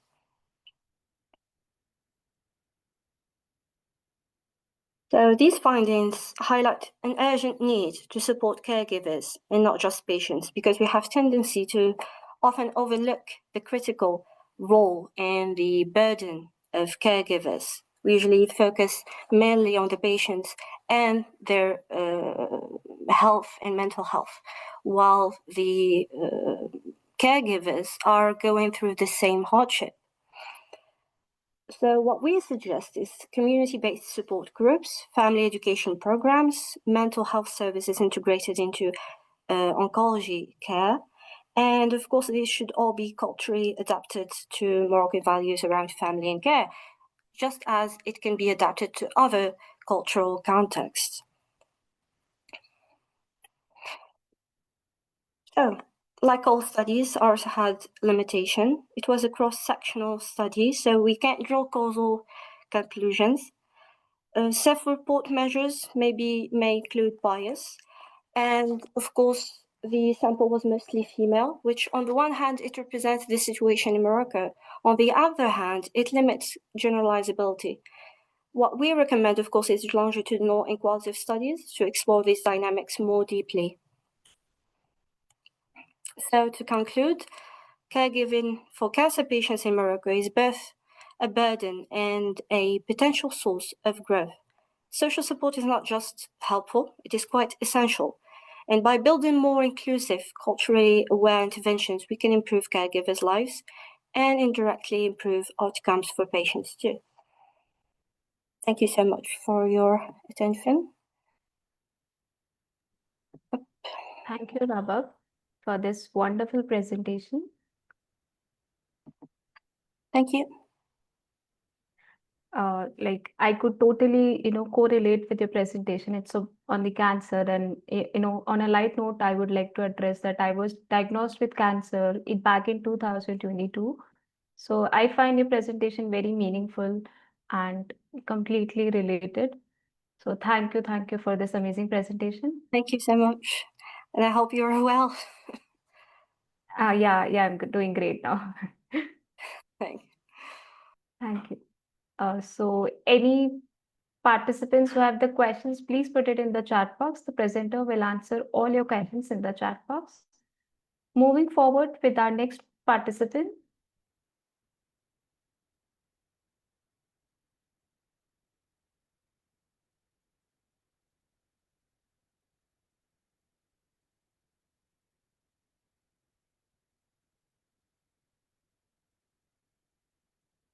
Our next presenter is Emo Sachs from Baltic Film, Media and Art School, Tallinn University, Estonia.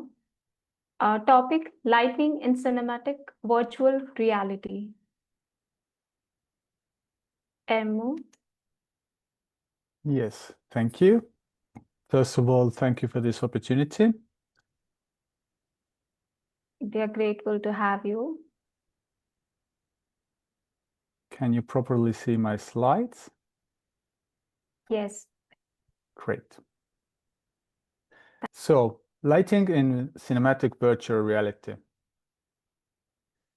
But first of all, what is virtual reality cinematic? The term cinematic virtual reality refers to a virtual reality experience where the users wear headsets that allow them, by turning their heads, to freely look around in a synthetic world of moving images. The presented virtual imagery may cover up to the full 360 degrees around the viewer.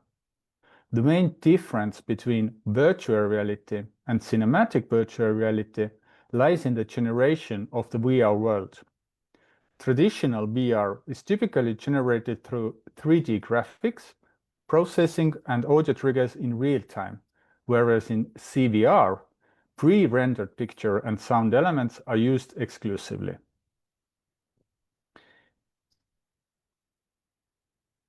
Mise-en-scène is a fundamental concept in filmmaking, and this applies likewise to 360 drama storytelling, often used by directors to craft the visual aspects of a scene. It is a French term that translates to placing on stage, and it encompasses everything that appears on a camera and how it's arranged, including set design, props, costumes, lighting, etc. And lighting plays a crucial role in setting the mood and atmosphere of a scene.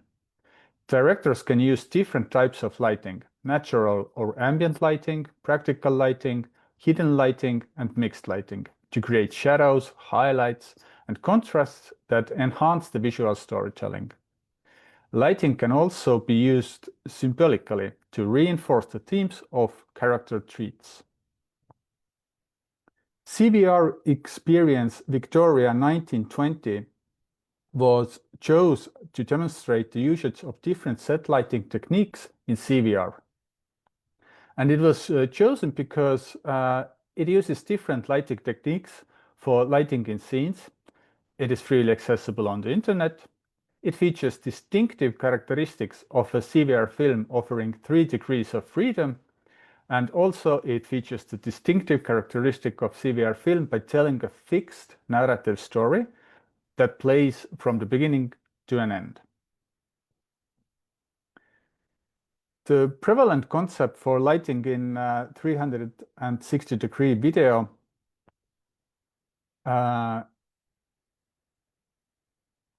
as in any imagery, lighting plays a crucial role in CVR. Firstly, for viewers to see what is actually happening altogether, and secondly, to create the desired look and feel.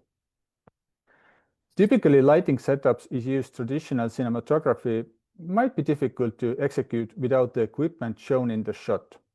As a result, to eliminate the scene, creators often need to employ a creative approach, different strategies, and techniques which can be divided into 4 categories. And those are natural or ambient lighting, practical lighting, hidden lighting, and mixed lighting. Using natural or ambient light is the most simple and cost-effective way to light the scene, as it requires minimal setup time since no additional equipment is needed. Natural light such as sunlight or moonlight or ambient light such as street lights or fireplace provides the primary illumination that produces even and diffused lighting, creating a realistic atmosphere. However, natural light can be unpredictable and difficult to manage. Therefore, creators must be aware of the weather conditions, the time of the day, and the movement of the sun to avoid inconsistencies across different parts of the footage. Here is an example of usage of natural light. In this image, the point of interest is situated so that summer's midday sun is formed from a slightly left angle, almost directly facing the characters. This illuminates sun-exposed actors fully, but creates quite sharp shadows and high-level contrast, something that could be problematic if any important details is in the shadows, which in this case is not the issue.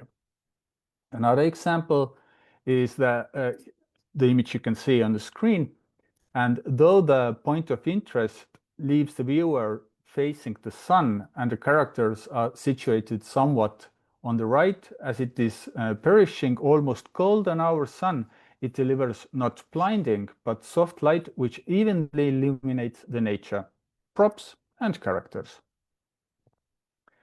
And the third example demonstrates how natural daylight on a cloudy day provides, although really uniform lighting condition, but at the same time lacks a dynamic feel, and this results in a rather dim and flat image. Another technique for lighting in CVR is the use of practical lights, which are functional and visible light sources within the scene, such as lamps, candles, or street lights. These sources also contribute to both the aesthetics and storytelling elements of the video while also providing a source of illumination. Using practical lights also can strategically help guide the viewer's attention, create a specific mood, or establish a sense of place. For instance, a flickering neon sign may contribute to the atmosphere of a seedy urban setting. And here is an example of the usage of practical lighting. This demonstrates how practical lights are effectively used for illuminating the scene. Table lamps, the projector, floor lamp, chandelier on the ceiling. They all feel natural. They help to set the mood, but at the same time act as a necessary source of light. When working with artificial light sources in CVR, unless the lights are part of the story, the creators need to erase the lights in post-production or hide the lighting equipment on the set. For example, incorporating lights into the decor, for example, as recessed fixtures or LED strips, or by concealing them as part of the set, for example, prop or a piece of furniture. Lighting equipment can also be placed behind of the furniture, for example, behind a couch or a cupboard. A hidden indirect light can also be reflected off different objects, such as walls or ceilings, to provide diffused lighting. Here is an example of it. As part of the story, there are characters who are watching something on a projector screen, but the CVR experience creators use this large white fabric, the projector screen that is illuminated behind, simultaneously as a source for a large and diffused light. Quite often, creators choose to use mixed lighting and combine different light sources to achieve the desired illumination and look. For example, a scene may include practical, hidden, and natural lighting, with sunshine creating a warm, inviting mood, and practical and hidden lights adding depth, character, and fill light. However, mixed lighting requires experience and skill, since the improper balance between different light sources can result in an unnatural coloring or sharp contrasts between areas with different exposure levels. Here is an example of the usage of mixed lighting. The primary light source in this scene is a huge light from high up that acts as moon, providing characteristic cold, kind of bluish light, and it is used as the key illumination. To counterbalance the cold moon and for the lighting dynamics of this scene, the practical lights add fill light on a much warmer, that means more yellower color temperature, and help to convey the desired look and feel of the scene. In an indoor scene, the practical lights hanging from the ceiling help to illuminate the characters, but for greater illumination of the whole room, high-powered light equipment is hidden behind the corner, so that the viewer sees light beam in from the door arch, but cannot see the source itself. That is shown on the figure 7. And on the figure 8, we can see that mixing the natural light with practical light is well demonstrated in this image, where the tail light from the window provides neutral overall light, and warm color temperature floor lamp adds dynamic to the scene while also providing practical illumination. In a setting where natural, ambient, practical, or hidden lights are not enough, and an additional light source is used that is visible in the shot, creators can remove them using the technique called clean plating. This technique used depends on whether the footage contains movement or not. For moving footage, it is typically transferred to a graphics program like Adobe After Effects, where a mask of the clean plate is created. This mask, which tracks movements meticulously, is then exported to editing software like Adobe Premiere Pro and superimposed onto the original footage. If there is no movement, a still image plate is used. The clean plate's still image is imported into photo editing software such as Adobe Photoshop, where a transparent mask is crafted. After generating a still image with transparency, for example PNG file, it's imported into a video editing program and placed over the original footage to hide unwanted areas. And here is an example where we can see that the original scene is shot with the lighting equipment visible. This is the figure 9A. And then the same scene is shot again without the visible lighting equipment, figure 9B. Next, these two videos or plates are overlaid in post-production, and the shot without the lighting equipment can be used to mask out the lights in the original shot.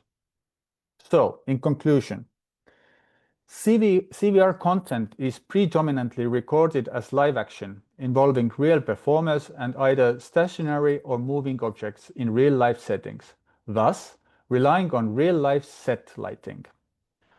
As the process of crafting CVR content aligns closely with traditional filmmaking and its set lighting techniques, it is advantageous to explore and examine the relevant methods of traditional film lighting in the context of CVR.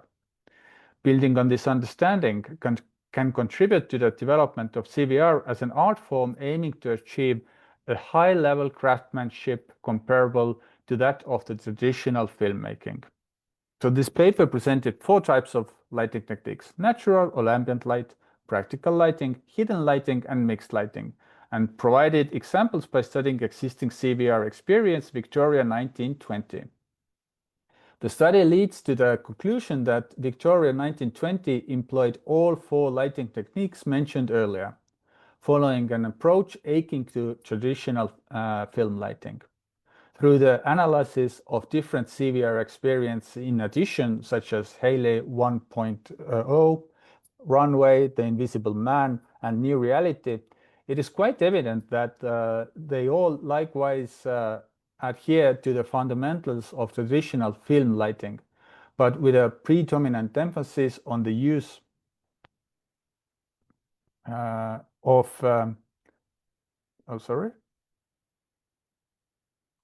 technical error.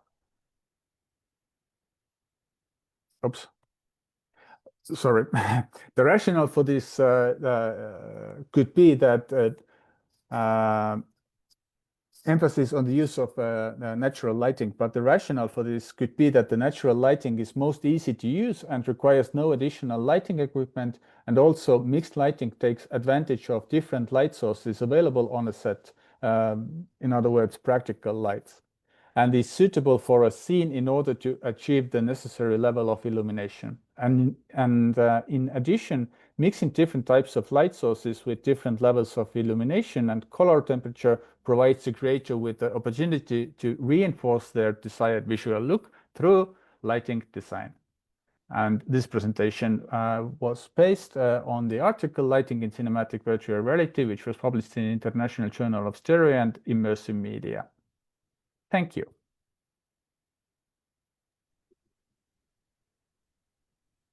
Thank you, Elmo, for this wonderful presentation.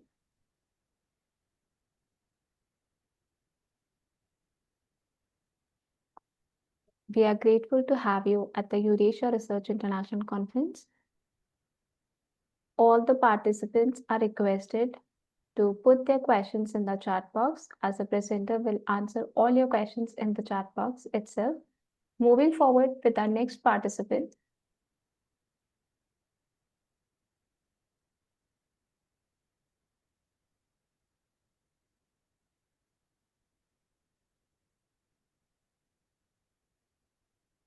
Our next presenter is Zubing Li from Faculty of Law, East China Normal University, ECNU, Shanghai, China. Topic: legal ramifications of disputes concerning the outer limits of the continental shelf in the absence of CLCS recommendations. Zubing, am I audible? Please wait a moment.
On behalf of Zubing, I would like to present her presentation. Please allow me a moment to share the screen.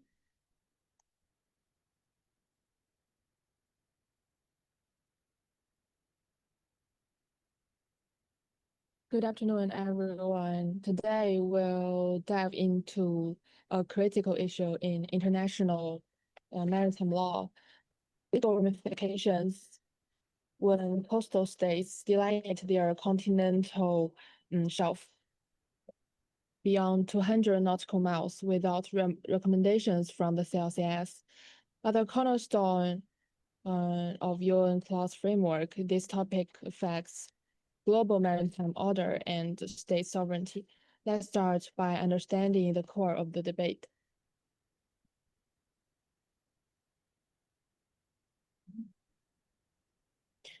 The UN Convention on the Law of the Sea mandates that states submit scientific data to the CLCS to define their continental shelf limits. However, in practice, some states have claimed extended shelves unilaterally, arguing CLCS recommendations aren't legally binding. And this has sparked conflicts over whether such delineations are valid under international law.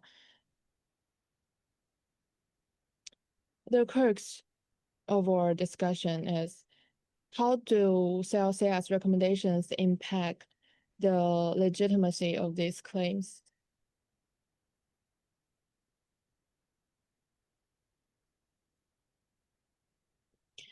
Under UN clause Article 76.8, delineations based on CLCS recommendations are final and binding, though the recommendations themselves aren't binding. Annex 2 further requires states to align their limits with CLCS advice. This creates a procedural framework where CLCS acts as a gatekeeper for scientific and technical validation. But what happens when states bypass this process?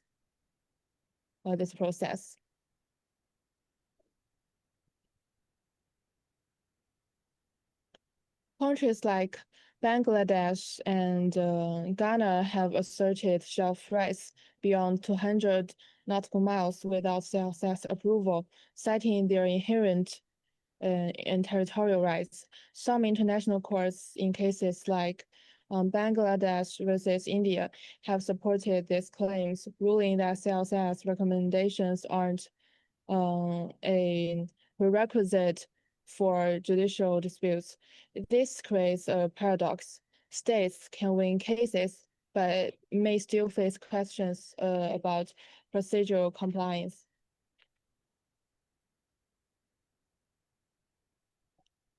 Article 76.8 draws a key distinction. While CLCS recommendations lack direct legal force, the delineations based on them are binding. This means states must engage with the CLCS to achieve internationally recognized limits. Bypassing the CLCS might secure a claim in court, but it risks being seen as a procedurally flawed and politically controversial.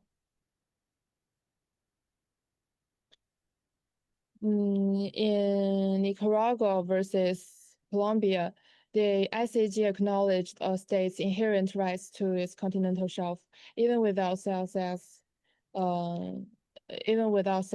recommendation. However, the court didn't validate the unilateral delineation itself, only the underlying territorial rights. This highlights a critical point.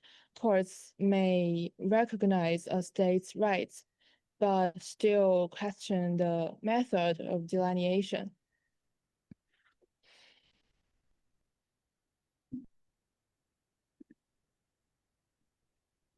UN clause Article 77 confirms that a state's rights to the continental shelf exists ipso facto by virtue of its territory, but Article 76.8 imposes a separate obligation to follow CSS procedures for valid delineation. It's a balance. States have rights, but those rights must be exercised within UNCLOS procedural framework to gain global acceptance.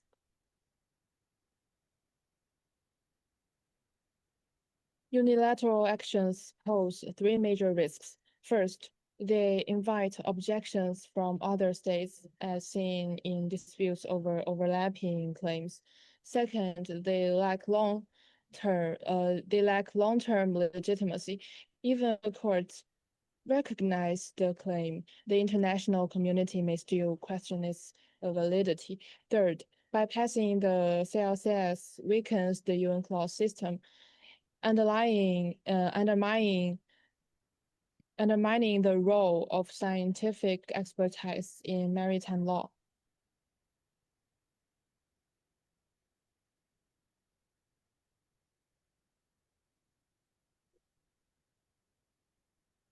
Here the core debate.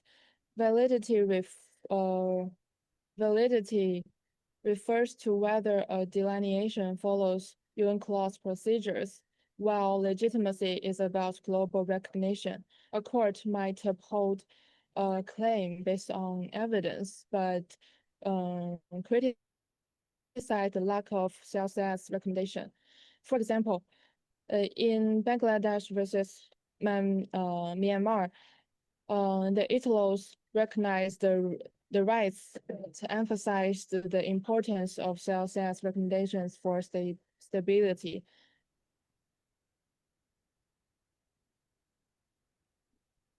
The table above contrasts UNCLOS rules with real-world actions. States often rely on unilateral evidence, but such claims face higher legal and political costs. In contrast, CLCS-based delineations are presumed valid, reducing conflicts. This gap highlights why some states prioritize short-term gains over long-term compliance.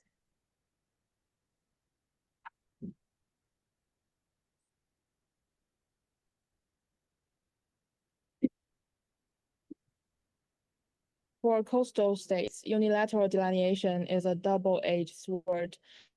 While it may secure immediate control over resources, it risks the future challenges and strained diplomatic relations. Engaging with the CLCS, though time-consuming, provides a stronger legal foundation and facilitates regional stability.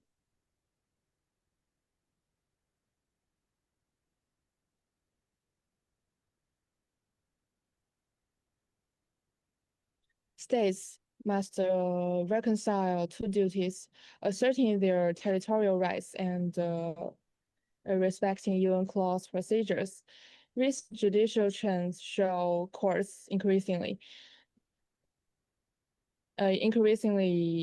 expect states to provide both evidence of natural extension and engage with the CLCS. This dual requirement ensures both fairness and consistency in maritime delimitation.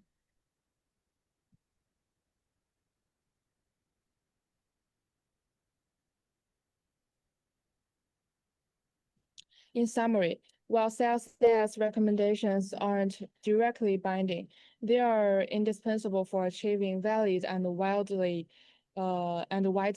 recognized continental shelf limits.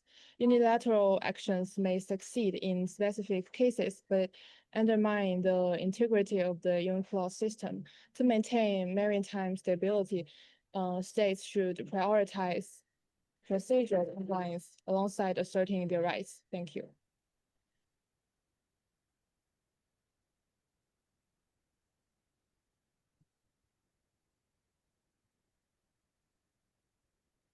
Thank you, Zubing, for this amazing presentation. Thank Am I you. audible, Zubin?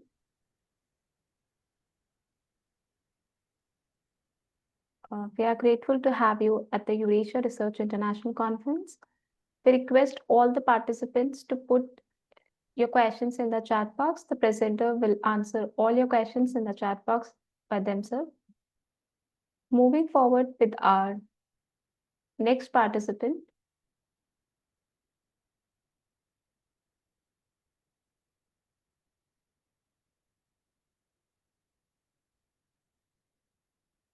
Our next presenter is Iyad El Hindi from Accounting Department, Taiba University College of Business Administration, Al Madinah, Al Mubahara Kingdom of Saudi Arabia. His topic is legal ramifications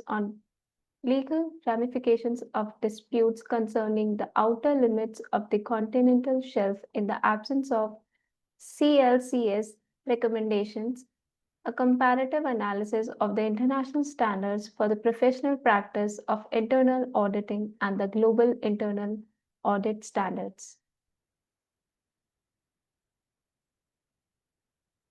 I would like to request Iyad to present his presentation.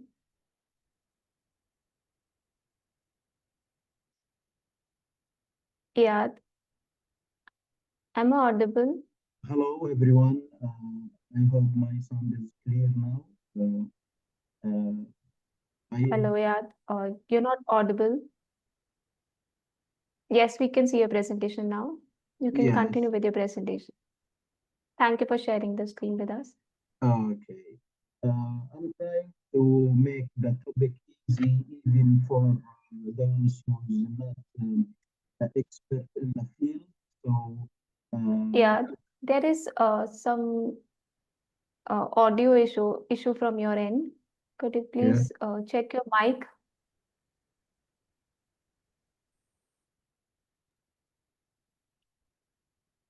Is this okay now? Yes, but you know we are losing you at some time, so please check your Okay, mic. so and maybe for the yes, connection yes, technical problem. yeah. Maybe the network issue, but yes, now you're audible. You can start with the presentation. Okay, thank you for giving me this opportunity to share my topic and getting the feedback from the audience. So I will try to make my topic easy. I'm talking about the internal auditing standards. From January 2025, there is a new standard for companies. So all internal auditors around the globe should follow these standards. Before there is also standards, but the main issue is there is so many factors, so many area. Internal auditors around the globe should focus on the updated standards. I'm not talking too much about the literature review. I'd like to go to the main changes that started from January 2025. Yes? We are losing your voice. Could you please check your mic? Yes. Okay. There must be some network issues. Okay, you can continue with your presentation. Okay. Sorry for that. I am in a hotel, so I cannot No control worries. the internet. There must be some network issues. You can continue with your presentation. Okay, the methodology of my paper is based on theoretical paper structure. So I'm assuming some hypothesis to the study. Then the next paper will be, getting the data from listed company, then doing the statistical work. So I'm trying to let you know the old structure and the new structure that started from January to 2025. The left side or the left pie is the new structure, and the right one was the old structure for standard, for the internal auditing standard. So the right one seems it is a little bit complicated, but the left side maybe it is easy to read, easy to understand. So the one of the purpose for the new standard is to make it easy for all internal auditors to understand the skills, understand the standards. So some professionals say that the new standard will affect the profession, and the other is that there is no big changes or no big effect on the profession. This also this table can we see the main differences between the old and new standard. I mean this the last version before the last one established on 2017, and the new one also started let's say 6 months ago. So what is the main perspectives in the new standard? The first one is about focusing on strategy. The new standard says that internal auditor functions or need to add some strategic objectives to the company. So this is one of the main differences. The second one focus on cultural and IT challenges.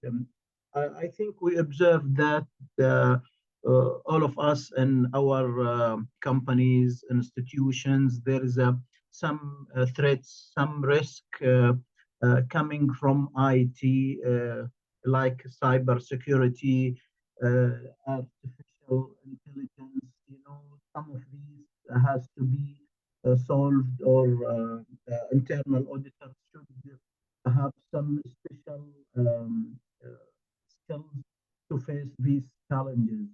Another differences or major differences is about the board and senior management. They have to support the internal audit department so they can add value to the companies. Also, there is another new standard that internal audit has to make a good plan during the year. Just I'm trying to move to the hypothesis that if some audience can have some feedback, or some we can they ask some question about the hypothesis. The first one focusing on the global internal audit standards enhance the internal audit profession. Also, I can select some of the major hypotheses, like the updated standards, which is sorry, which is started 5 months ago, place a greater emphasis on addressing contemporary challenges, including risk-related and cultural, AI, cybersecurity, fraud, and economic crime. Also, this study assumes that there is a positive relationship between CAE, that means chief audit executives, understanding of the organization's governance, risk management, also control process. Also, I mentioned that coordinates CAA, I mean Chief Audit Executive, as I mentioned, with internal audit external minimize discipline of effort and highlights gap in coverage of key risk. They also focusing on key risk. This is one of the important hypothesis, the limitation of few of the study and future, paper should be after collecting data from internal auditing department in the listed companies. So after collecting data, we can know if these standards affect the professional positively, or it is just changing some professional terms. So this is the main objective of the paper. Sorry if there is a bad connection, and I am happy to have any feedback of my paper. Thank you for having me this day.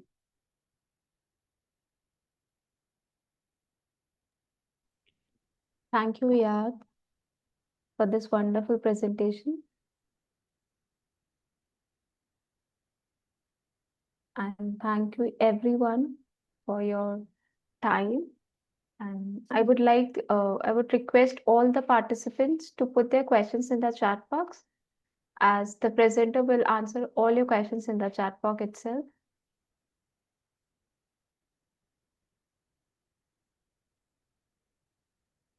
Iyad, you could Yes. stop sharing your screen now. Okay. Thank you.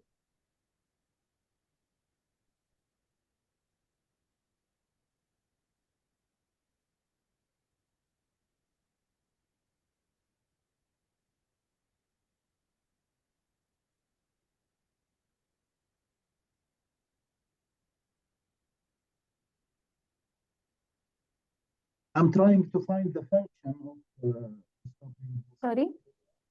I'm trying to find the function for stop sharing the. I have started to share. I'm sharing my screen. Is Yes. my screen visible to you? Yes, now it is okay. Thank you. Thank you. Thank you, everyone. With great pleasure and enthusiasm, I would like to conclude that the conference was a great success. Many people have contributed in different ways to turn this event into a smoothly running conference with very interesting presentations. This conference has resulted in good discussions and networking. I owe my gratitude to all the presenters and patient listeners, to the coordinators and the whole staff of Eurasia Research for their constant support. I would also like to thank all the universities and institutes who have sponsored our participants and people who have directly or indirectly contributed in the smooth conduct of this conference. Please note our upcoming conferences. Eurasia Research conducts conferences around the world. In June 2025, it's in Berlin. In July 2025, it's in Singapore, Bangkok, Bali. August 2025, Barcelona, and many more. Please check our websites for our upcoming conferences. Please refer to your friends and colleagues.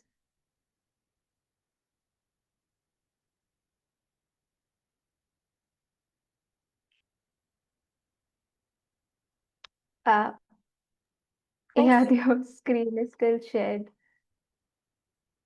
I would like to request everyone to please turn on your camera for a group photograph. Iyad, could you please stop sharing your screen,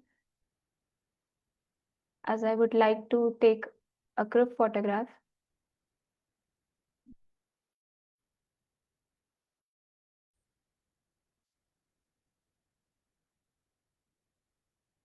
Iyad,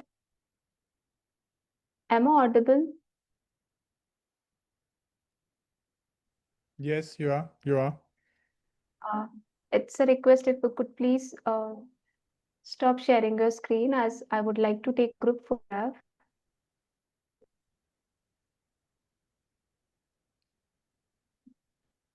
You should be able to stop the screen sharing by participants by yourself as well.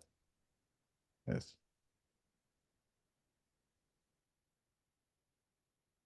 Thank you, Iyad. Thank you Is to it everyone okay? for Is it joining. okay now? Yes, yes. Okay, It's sorry okay for now. that. Sorry for Thank you. No, no worries. I'll be taking the group photo there.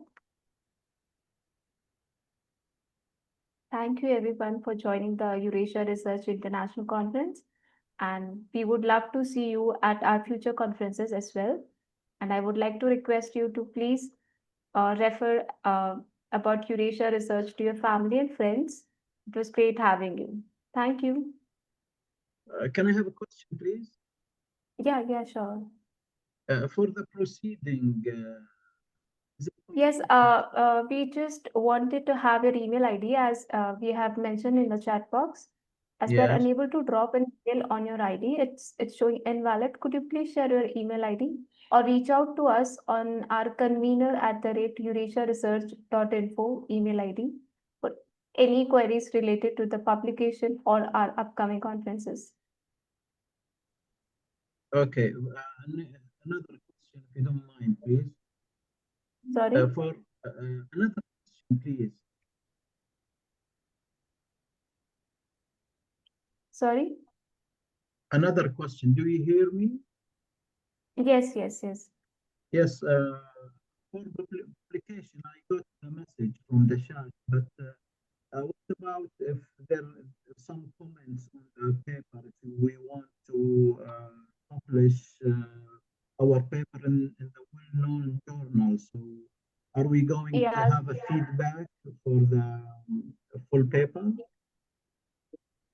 Yeah, I'm so sorry that your voice is not audible properly. So I would like to request you to please reach out to us on our email ID. I'll share the email ID with you and we can solve your query, any query you have related to our conference, and we will discuss over there. I hope it Okay. works for you. Okay. Yeah, thank you. Thank you so much. Thank you. Thank you, everyone. Anyone who has a question?